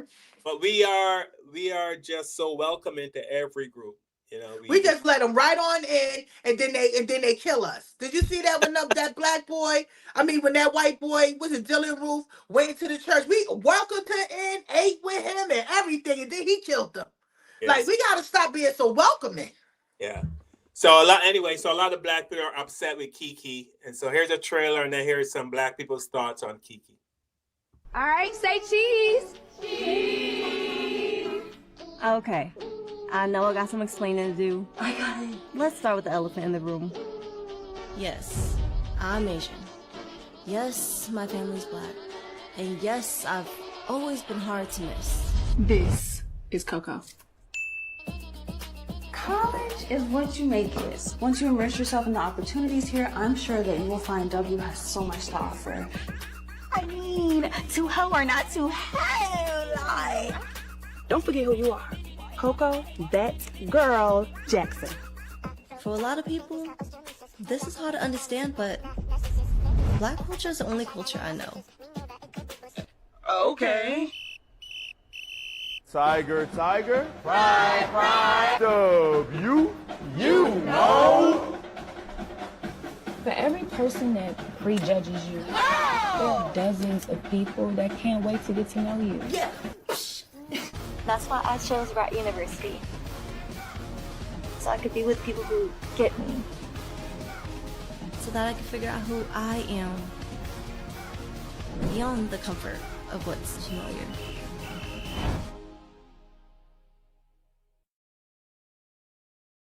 I'm gonna say this, I love Keke Palmer, but what the fuck? As a former HBCU student, I love that you're creating a show surrounded by our culture. But the fact that you dropped an Asian woman, an Asian girl, smack dab in the middle of that shit and centered the fucking show around her, oh baby, what cliff did you jump off of? Let's just think about this right now, Keke girl. We had an Asian person decide that affirmative action did not get them into the college they wanted to and blame black people for it. And all the while it was white kids that were called legacies. Then we get to this election and we find out Asians vote heavily for Republicans and Donald Trump. These mofos can't stand us half of the goddamn time. And you centered the show around an Asian person. Not a Blasian, an Asian that was adopted by a black family. And trying to discover herself at an HBCU. What, bitch? What? I could have got on board if it was a black girl that was adopted by an Asian family or adopted by like a white family and grew up in an upper class area and she was trying to find herself. And so she applied to go to an HBCU and she got in and she got smacked in the face with her fucking culture and she's trying to adapt. Because there are a lot of black children that get adopted out by other cultures and other races of people and they don't know how to be black. They don't know what black means and then they go out there and they try to find themselves. I would have been happy with that shit. Now, I know this was produced and created by a black person and we should support black people no matter what. But Keke girl, I can't get down with this shit. Not in the climate that we are in, not at the shit and at the rate of stuff that we're dealing with. Affirmative action gave leeway for diversity, equity, and inclusion to be snatched from us. And that was directly from white folks and Asians. We are battling for our lives right now at HBCUs and you think we want to see that shit? That is not uplifting to us. I don't know what y'all was thinking, but y'all need to go back to the damn table and try again. Yo, Keke Palmer is bugging the fuck out. I'm not even gonna hold you. Yo, this whole Southern Fried Rice show is just like, it's just another minstrel show that we are handing over to white people on a silver platter, just selling them our fucking culture and giving them the fucking permission and ability to humiliate us and perpetuate all of these stereotypes on a broad scale on fucking national television with the permission from a fucking black icon. Like, Jesus fucking Christ. Like, when are we going to learn from the errors of our ways and all of these mistakes that we keep making of like exporting our culture and selling our stereotypes back to black people? Like, this whole shit where they make the Asian girl go to college, she go to the HBCU, but her best black friend ends up pregnant and she got to work at Walgreens for the rest of her life. And she gives the Asian girl her chain and day and she walking around with 5-7 chains on and saying a whole bunch of black slurs. Like, this shit is so fucking weird. And not only, I'm not saying that we don't actually see Asian people and people of different colors and ethnicities in our communities and they adopt our culture and all of that. Of course, that shit is real. And I'm not saying that them people don't deserve to have their story told, but it's just how you tell it. Doing that whole, the black girl gets pregnant, but the Asian girl goes to college shit. It just keeps perpetuating some of these negative ass narratives. And there was so many more nuanced topics that they could have like addressed with that type of shit. And then even beyond that, like, just the fact that we keep making this type of content as some type of entertainment says a lot about us as Americans and our obsession with race and our obsession with just black culture in general. Like, what is it about us as black people that we keep constantly like selling our trauma back to ourselves? I just do not get this shit at all. But shit, to each his own. Peace to the niggas that be watching bullshit like that. All right. So, I mean, of course, as you see, a lot of black people are not happy that, but don't we as black people complain sometimes that we're not allowed into, into spaces where we want to be. I Don't don't we? want to be in. I don't want to be in. I told you I don't trust nobody. I don't want to be in any of those spaces. But something that the girl said that was really deep. She said the girl wasn't even blazing. Okay. We have out here in East New York, and if people know, it's a Chinese restaurant that's on Linden Boulevard, and it's a Blasian black girl. It's an Asian girl in there, and she's black. She's mixed. But when she's talking, she talks real black, and you're looking at her like, what the hell is going on here? But when she's mixed. I think her father is black and her mother's white. I mean, her father's is Asian, her mother is black. But she has more Asian features.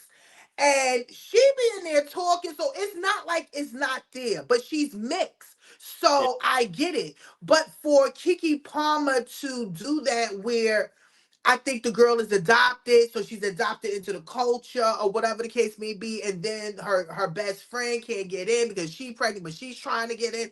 I don't know. I wouldn't watch it because I don't want to deal with the stereotypes either. You understand what I'm saying? I don't like that.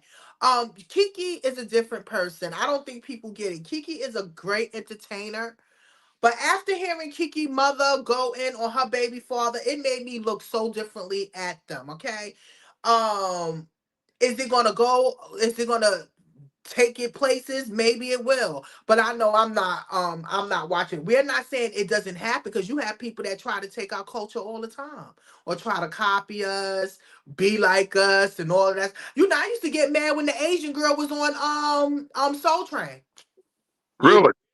What? I was like, why is she I out there had swinging to her hustle. hair Watch like your that? mouth. Watch your mouth. Watch your mouth. I Watch was. your mouth. I used to be mad at first. I was a little girl. I was young. I didn't understand. I just saw it was black people. But what this one Asian girl is over there doing all her thing. And I didn't get it. But as you get older, you get over it. Again, like you said, Carl, we're very accepting of people. Yeah. We accept people. We allow people in. We don't have no problem. But they won't do that for us. Right. You understand what I'm But saying? that's So who we are. I We can't change who we are because other people are assholes. That's who we are. Let's be who we are. That's right. who we are. You know, we got to be ourselves. And that's who we are. We are accepting of other people. I think from a business point of view, she probably thought it was a good idea because when people produce TV shows, and Carl, you know this, being in the entertainment industry and stuff, originality is the most important thing in some cases. And I think she was trying to do something original that wasn't done before. I mean, yeah, she could have just done a show around black people, but that's already been done a million times, right? I think she wanted to try to add something different to it. You know, it backfired, obviously, because black people were pissed off about it. But I think she didn't look at it from that point of view. She looked at it from the point of view as a producer. Money. As a producer, you look at stuff for when you create stuff, Tiff, when you're in the entertainment industry, when you create sitcoms or short movies or any movie, anything, you try to find something original that people haven't seen before. You think people are going to gravitate towards originality. So I think she was just trying to be original and do something that wasn't done before. That's what I No, believe. okay, I get that, but still, is people going to accept that? Well, Just like they obviously were not. saying, just like they was, just like they were saying that black people was attacking Asian people. You remember that a few years ago when they Yeah, made a yeah. little crime thing bill for them? First of all, we would never attack Asian people because we watched karate pictures or when we was young. We swore they all knew karate. So we never messed with them like that. So when they out there saying that black people is beating up Asians, you a goddamn lie because we don't do that. You understand what I'm saying? So now you got this Asian sister adopted into this family, and now she's going to a HSBCU. I don't get it because I'm gonna be honest, I'll be looking at her funny too.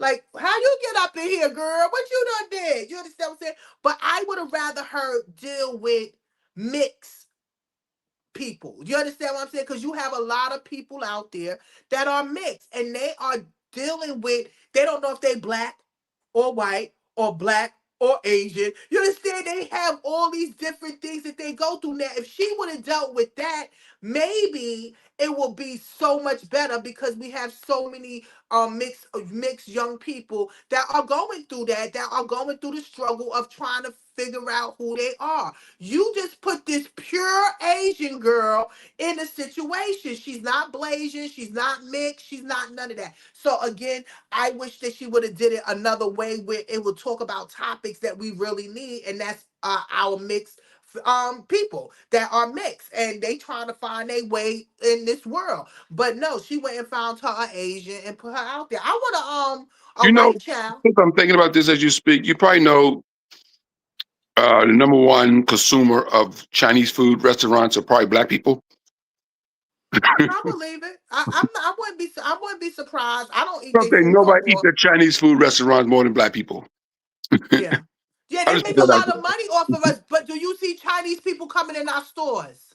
No, Okay, see, hell that's no. my point that I'm making with a lot of things. People from the West Indies, Africa, what you call it? We are money. We are black gold. They know we will buy. You understand what I'm saying? We will buy. We will buy. You understand what I'm saying? So that's what's going on. They know that we are the top consumers, but they will not support us. That's why, as I get older, and I hope that people thinking about it also, we need to stop supporting people that don't support us. So wait a minute, you're saying a person that owns a Jamaican restaurant, for example, would not come to a soul food restaurant if Tiffany and Carl open up a Not soul all the food time. restaurant? Not all the time. Not all the time. I was in the I'm just asking. not all the time. I was in Yeah, the I'm gonna push back on that, Tiff. I think we have never, and I've been admitted. Well, I'm around Caribbean people all the time, and we have no problem shopping at Black American stores. None. What Black American store did you shop at? But any that we see, like whatever it is, whether it's a soul food restaurant, whether it's a shoe, whatever. I'm okay. So let me just give the example of what I went through. Yeah. We have a store that's in Canarsie. Right. It's a West Indian store. And I will go in there faithfully because across the street is the white store. Right. But I will go in there to spend my money with them because I'd rather spend it with them. Now, the place where I work at, they did a breast cancer walk. And they came to the different stores to get like little donations. Do you know they would not give the people nothing? And what bothered me is that these same people come in there every week and buy balloons, they buy this, they buy that, and they will not support them. But that's And I stopped supporting them, huh? That's one store. That's that. No, it's not only one store. Africans don't come into Black American stores like that. Yeah, I don't know about that, Tiff. I didn't say all. Please don't get it twisted. I No, did not say I'm not getting all. it twisted, but I think a large majority do. No. Might be a small minority that do, but don't. Small, very no. You know, but I never got that sense, and I'm being honest. And you know what? I've been honest, but I've never got. I have admitted that when Black people from the Caribbean and Black Africans come to America, they look down on Black Americans because they feel that they're not doing enough, they're not working hard enough, all of that stuff. But they don't support us enough. As far as I'm sorry. I've never I never had an African woman come to me. But I can't tell you what your experience has been. Right. Everybody's experience is different. And again, we need to support each other more. You know, when we support each other more, we can be able to have more. And what I have, I'm straight from Brooklyn. You understand what I'm saying? And I be around all different walks of life. I even had an African sister that I got her a job and I asked her for 10 cents. She wouldn't even give me that. And I got her job. You understand? So my thing is, you don't support me, I'm not going to support you. You understand what I'm saying? And we should all be like that. You support me, I support you. Yeah, I hear you. All right, so we're gonna get ready to wrap it up. But have you ever seen? You would think if a guy was in a wheelchair, Kev, he would be the nicest guy, right? If you met a white guy, he was in a wheelchair. Right? I don't know what you're talking about. I work with elders, seniors, disability, and the worst ones be in the wheelchair. They will run your ass over. Here's a white guy in a wheelchair. Think he would be one of the nicest people. You know what I mean? You would think. Yeah, you would think.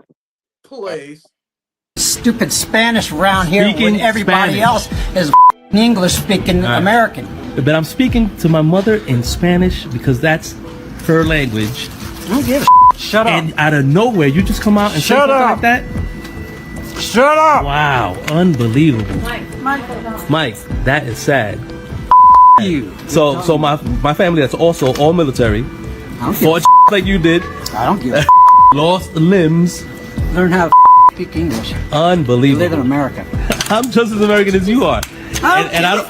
What and you I are. don't have to. Leave me alone. Dude, I don't have to put up with this. That's Leave the bottom me line. alone. I need an apology. Shut up. I will as soon as you apologize. Shut up. Sir. What's going on? This guy's harassing me.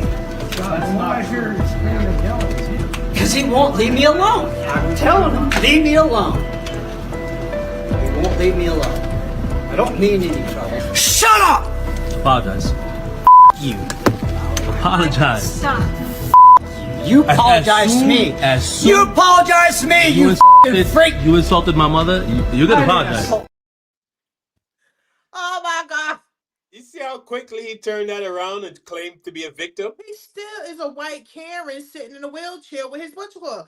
Listen, those will be the ones. You don't understand how many times I kick somebody's wheelchair wheels because I can't beat them, so I kick their wheel real good. But yeah, they can be very rude. But I'm gonna be honest, the way he was screaming, how I feel sometimes when people be talking other languages and I don't understand them.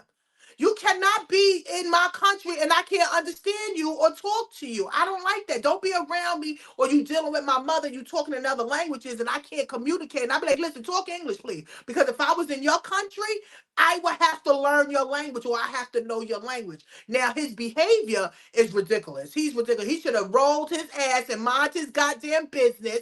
You understand? And just went about his business. But no, he want to sit there and turn into a Karen in a wheelchair. Ah, he's bothering me. Ah, he's evil.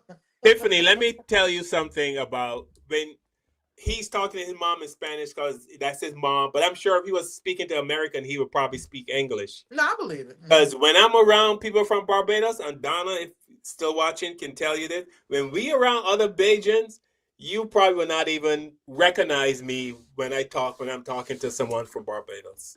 Because it's because it automatically you just go into the accent and you just go into your dialect. Yeah. You know, I don't do it on purpose. I can sit here and I can talk like this with you and Kev, and if Donna walked in or somebody from Barbados, you said, what up, the mind? Yeah, I understand. yeah, I automatically go into my dialect. So, you know what I mean? Don't take it so personal, you know what I mean? Oh, no. Listen, I be around West Indies all the time. I had to learn some type of little bit of the dialect. I just listen out for my name, Stephanie. Because they can't say Tiffany. Funny. I understand the brother speaking Spanish to his mom because, you know, that's what you grew up with. So, and I understand. Maybe his mom doesn't speak English also, you know. Most maybe. of them don't. Most of them, I'm gonna be honest with you. All the elders in where I work at, the Spanish elders, they don't talk no English. They just talk little English and they wave at us and give us hugs and kisses. They do not talk no English. They've been here for 20, 30 years. I'm gonna be honest. I'm not gonna be somewhere in somebody else's country and not learn the English, but they only around their people. So this is why they don't understand. But if you're dealing with people that speak English and you working with them, you have to learn to be able to communicate. I don't want you to only know how to say, how much money? Give me money. $5, $10. You know what I'm saying? You only talk to me when I have to give you money or something. You know, no, I don't want it like that. But again, he was out of order. He shouldn't have been bothering him. He's trying to communicate with his mother. His mother is Spanish, and he shouldn't have even said anything to him. He should have rolled his ass on by. Exactly.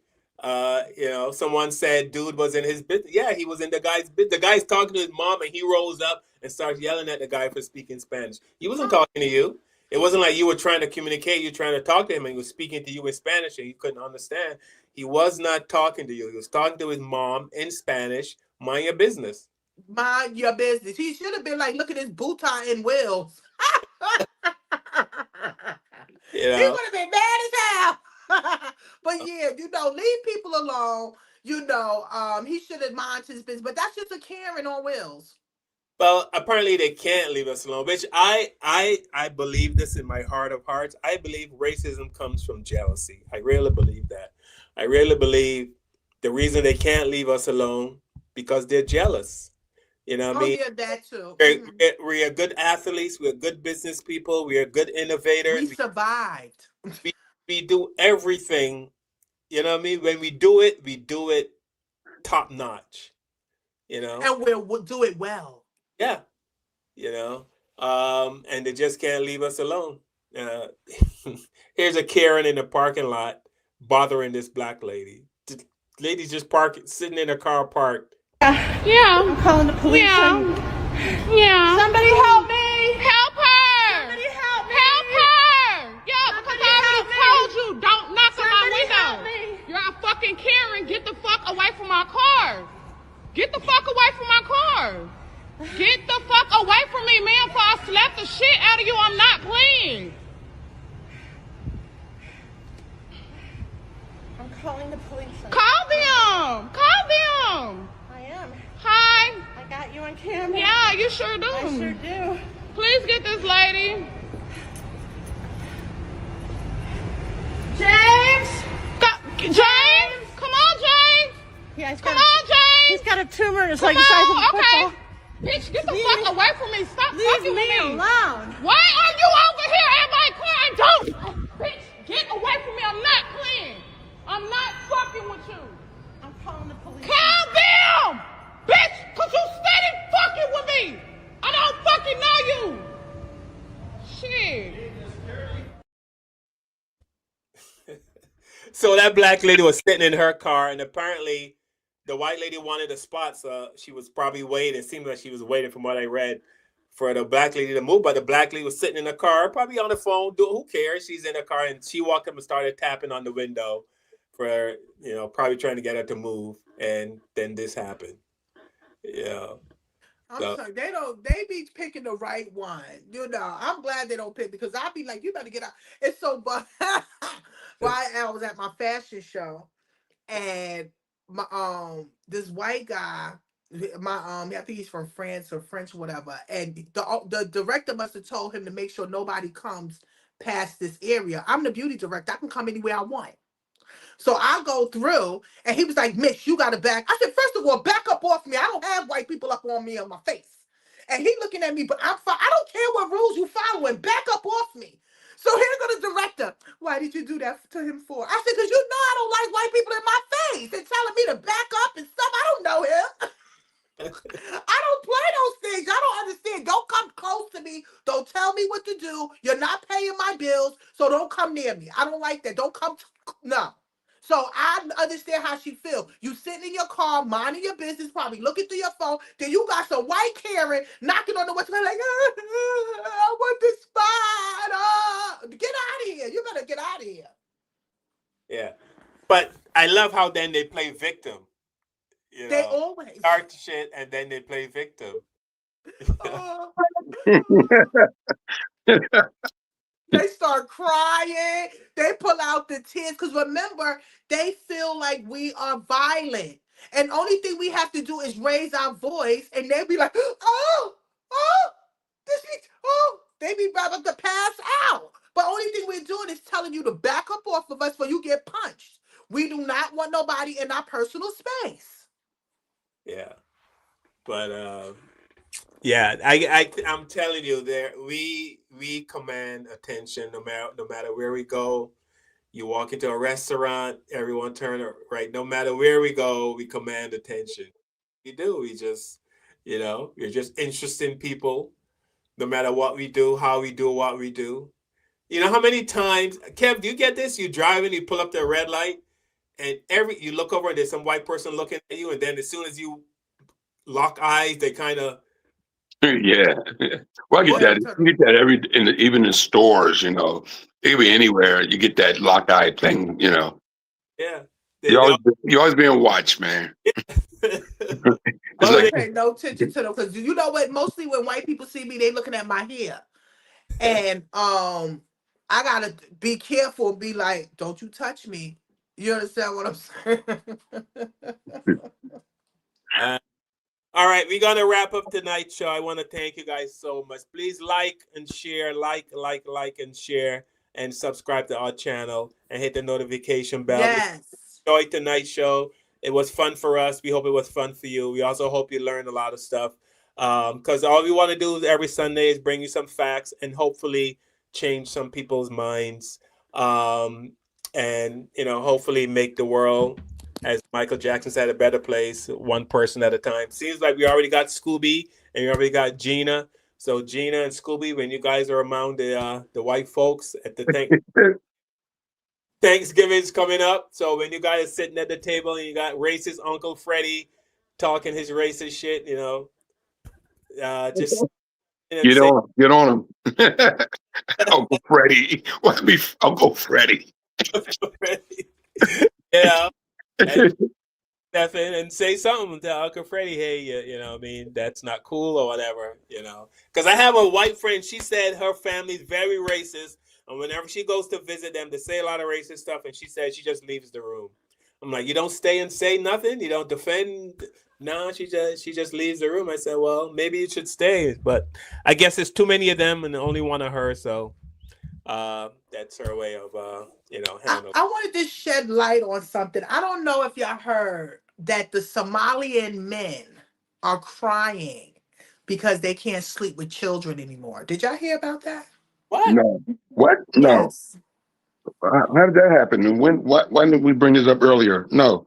Haven't heard So this I thing. want y'all to look it up, but I saw it, and let me tell y'all something so nasty.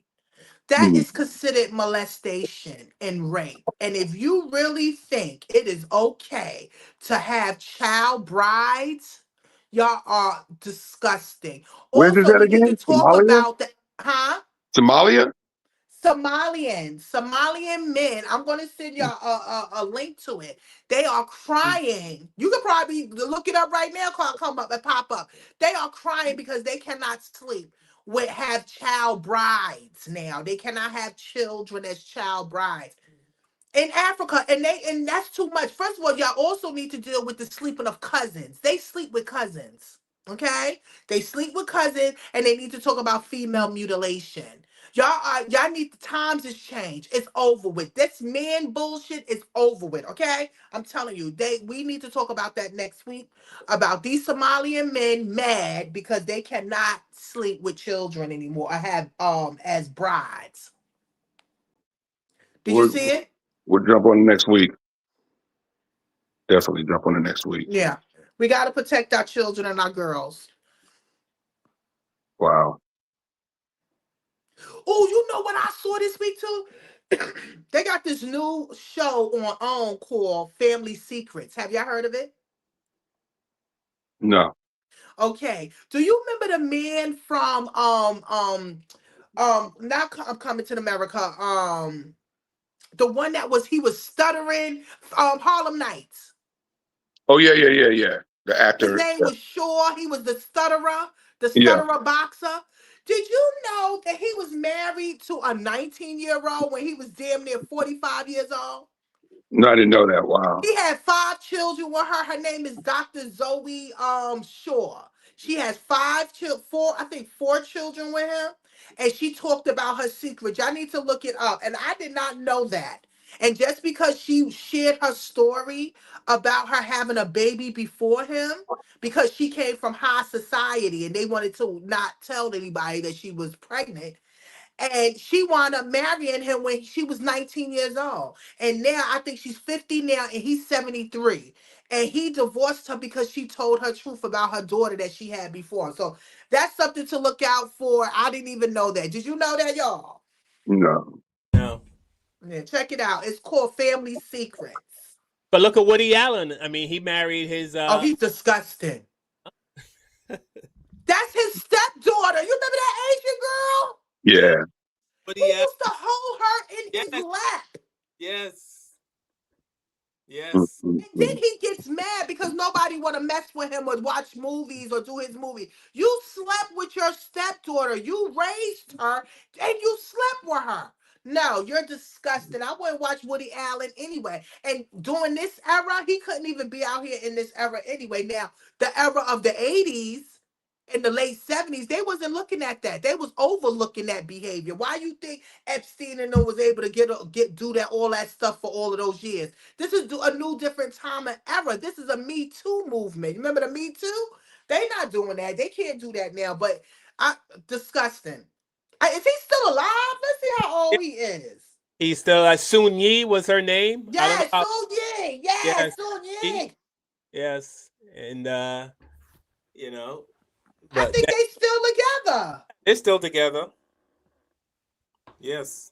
I wouldn't even trust him around my children. He's 89 years old. And he's a Sagittarius. Isn't it something? He's born November 30th. Yes, soon. He's still with her. Let me see how old her ass is. Oh, she 55. Yeah, but I still just though, listen. It was all about money and when them they missing. got together, can you find out how old they were when he started? Well, he was probably messing with her way before the public found out. Yeah, because him and Mia Farrow had adopted her. Yeah. They adopted. So I don't know when they started. When did her and Sue Ling or whatever? And Mia Farrow is 80. She's 80. And that the whole country went crazy for Mike Vick and wanted Mike Vick hung from a tree, but they didn't do anything to Woody Allen. Remember Michael Vick Because dog fighting? yeah, you already know what that's about. When you are black, you can't do the things that your white oppressor do because you will be persecuted. Okay. So, and he didn't supposed to been doing that with them dogs anyway. No. Why would you be fighting dogs? I'm not with violence against animals. I like animals, so I'm not with violence against animals. All right. We're gonna wrap it up, and I want to thank you guys. Thanks to everyone who was in Yes. I see Mama Lee's just checking in. What's up, Mama Lee? Scooby D2, welcome back. We missed you last Sunday. Donna, thank you for checking in. William Wigginton, I think I got that right on YouTube. Donna, who else? Am I missing anyone? Am I missing anyone?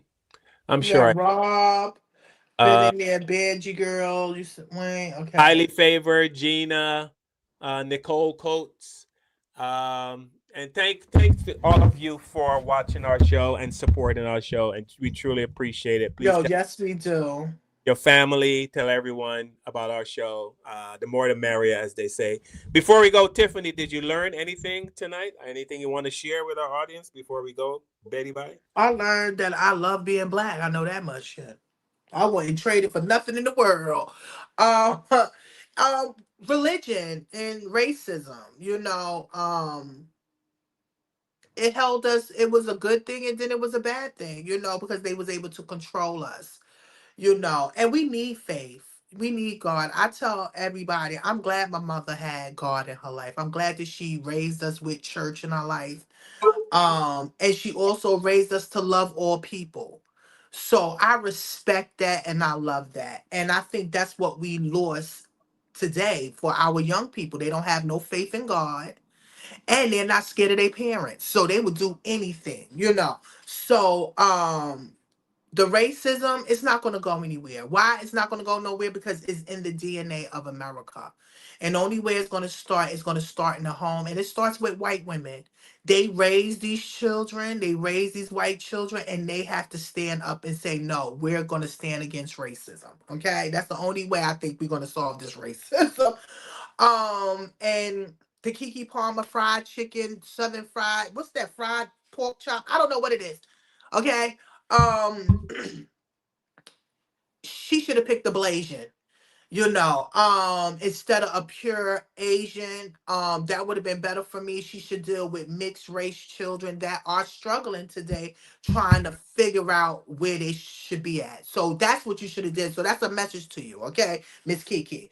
And please, people, be on point. If you don't know something, look it up. Everybody going to this chat GPT and stuff. Look it up. Its statistics will tell you the truth and nothing but the truth sometime. So definitely thank you all for being here with us tonight. We really appreciate you all because this, like Carl said, this is therapy for us. We talk about things, we learn things, and we want to share with y'all. And remember, all of this stuff is alleged. We don't own the rights to any of this. This is all educational purposes only. Okay. And please make sure you like and subscribe and share, leave a comment, and let us know what you think. Again, thank you to all our followers and people that has subscribed to us. We really, really appreciate you. And to my family, I love you. Mommy, I love you. Mwah. All right, Kev, anything you want to share or that you? Well, it's a devastating Category 5 hurricane bearing Oh, in yeah. Jamaica. So everybody keep their prayers for the For people in Jamaica, yeah, Jamaica, the especially, Caribbean. especially the kids out there. So yeah, man, Jamaica's in a bad spot right now. They're gonna take a direct hit. So I've been following it, and it's not good. They're saying it's gonna be Jamaica's Katrina, basically. So yeah, it's supposed to be ugly. So hopefully, it's not as bad as it's supposed to be, but it says it's gonna be bad. So prayers for Jamaica, and as far as pastors asking people for money, it's Marvin Wayans has opened up. Now they're dragging him on the internet. He's getting dragged on TikTok and dragged on all the social media things. His personal life is coming forward now because now they're saying that he's married to Vicky Wayans. He had a baby out of wedlock, for another woman. So now his business is coming out. Look, we live in a world now where everybody has a cell phone. So these pastors need to be a little bit more careful because people are filming them now. They're filming these congregations on their cell phones. These services at these churches. People put out their cell phones now and filming stuff. And now they're putting this stuff online. And these guys are starting to get caught now doing stuff. So you just gotta be more careful if you're gonna do that. Everybody's filming now. Everybody has a camcorder in their pocket now. And these guys are getting busted for all these dirty deeds. Like the cops are getting busted for doing crap with people's cell phone and them, and now these pastors, black pastors need to do better, man, because black people need you. You got to do better.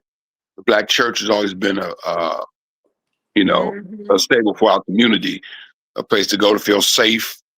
A place for community. The pastor, somebody you're supposed to look up to. So he's supposed to be the guy you look up to, the guy you trust more than anybody other than your parents. You trust your pastor, So, but yeah, now you can't even trust your pastor now, because the church is so messy. The church is so messy right now, all this so much fighting and stealing and who do you trust anymore, and Sex demons. Don't forget about them nasty sex demons. They out there having sex with congregation, men, all that stuff. Oh yeah, no doubt, no doubt. The pastor's hitting a few wives out there in the congregation. And wives and husbands. And husbands, yeah, exactly. So a lot of crazy stuff going on in the black church. Black church, y'all need to get together because we ain't playing no more. It's a wrap. Most of y'all went and endorsed Trump anyway because y'all wanted that money. I'm already pissed off the black church. A lot of black preachers are riding Trump's, doing this, but he's paying them money though. He's giving them money. That's what I was about to say. He's giving them faith-based money. He's giving them money for them to sell out their people. A lot of these black preachers were like, yeah, vote for Trump, and because he sent you a check and you took the check, you're like, yeah, vote for Trump, and took the check, he's selling out your people. Now look what's happening to your people. Now look what's happening to your people in this administration. So yeah, we just got to be, it's a sad thing, man. It's a sad thing. It was a good show, guys. Appreciate it. Good seeing you. All right. Well, I want to say Agent Orange, I'm not going to use his name. Please stop killing the fishermen in the Caribbean. Okay. They're running drugs. You're devastating families. And I can't believe there's no more. I can't believe you're not even seeing it on American news stations. But it is happening. So far, 32 fishermen have been killed by America, and no one cares. No one hears in this. I mean, well, I'm sure people care if they knew, but they don't know. But I watch Caribbean news, and you see families crying. Just like in America, when someone goes missing, you see families on TV crying and all this stuff, and we feel sorry for them. So it's the same thing when I watch the Caribbean news and I see families crying, saying my dad was just out fishing, and my grandfather, my mom, my aunt, they go fishing. That's how they make their living. And like I said, Venezuela, Trinidad, very close to each other. So that's why there's boats going back and forth. There's no drugs going back and forth. And like Kevin said, he saw an interview with a guy said those boats can't make it to America. Guaranteed. Right. Yeah, the guy said, he says, no way. He said, I own one of those boats. There's no way that boat can go from Venezuela over to the United States with carrying drugs and stuff. He said, I have one of those boats and it can't do it. So yeah, so it's something else going on. Yes. Unless they're using it for target practice, or again, like you said, they want something over there. There's something nefarious going on. Listen, I don't believe Trump was ever shot at or shot either time. I don't believe he won the election fair and square. And I don't believe there was any drugs on those boats. In fact, I know there were no drugs on those boats. So those are my 3 beliefs. But with that said, shout out to Bridget. Kevin, I always forget your sister. Bridget's her name, right? Our sister Lee. Yeah, that's my sister Bridget, yes. Patricia. Ballard. Bridget Ballard, yeah. Bridget Ballard. She sold the Lee name out years ago, damn it. She didn't keep both. Some people go Ballard Lee or Lee Ballard. She didn't keep both. She threw us through the curve. Give a shout out to the breast cancer survivors. This was actually Breast Cancer Awareness Month, so we definitely want to give a shout out to the breast cancer survivors. Okay, so shout out. Yeah, I have members who help with that. So yes, this is Breast Cancer Month. You're saying? Tim? Yes, it's Breast Cancer Month. They've been supporting it. We've had Pink on all this week, this week and last week for breast cancer survivors. So yeah, this is the last week of it. Also, Halloween is coming up. And I like Halloween for the children. I like to get dressed up and have fun for the children and let them go trick-or-treating. Oh, and again, huh? I'm stealing all their candy. They can go trick or treat. I know you are. Wait a minute. Why they took my little nephew to a trunk and treat? You ever heard of a trunk and treat? No. So this trunk and treat is at a church where the church members go and put Bible verses up and give out the treats, right? While one of the trunks said it's only one ghost, it's the Holy Ghost, and they was dressed up as the Holy Ghost, this white woman. I almost passed out on the floor. I said, these people are dead serious. And while my nephew just sent me a message and sent me a picture of, I want this outfit, and it's Jason. It's a Jason outfit with the mask and the knife. I said, you better be playing Black Jesus, because I'm not sending you no money for that damn outfit. These young people is crazy. All right, everybody. Again, thank you guys for hanging with us for the last 2 hours. Truly appreciate it. We love you. We love you. And I truly mean that from the bottom of my heart. Kevin, I love you, brother. Tiffany. Good seeing you, brother. Love you, man. Yeah, I know you love me, Carl. Of course, I have no choice over you. Yes. At least you know. At least you know. All right, everybody. We'll see you guys next Sunday. All right, peace. All right.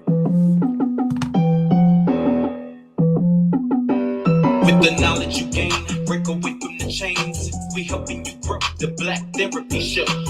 You in a safe space, dealing with the black trauma. We unpacking and inspecting all our baggage and drama. Cause we gotta unite, no more killing each other. It's time to see a new for my sisters and brothers. You know, with Kevin, Carl, and Tiffany, you'll have an epiphany. We'll give you everything you need to handle the enemy. We'll be giving you everything. We're gonna challenge you mentally. The right conversation so you grow exponentially. We built your penitentiaries, we built all your schools. Gave us brainwash education, just making us fools. Hatred was what we got in exchange for love. No more manipulation from my God up above. No, it's Carl, Kevin, and Tiffany. Now welcome to the Black Therapy Show.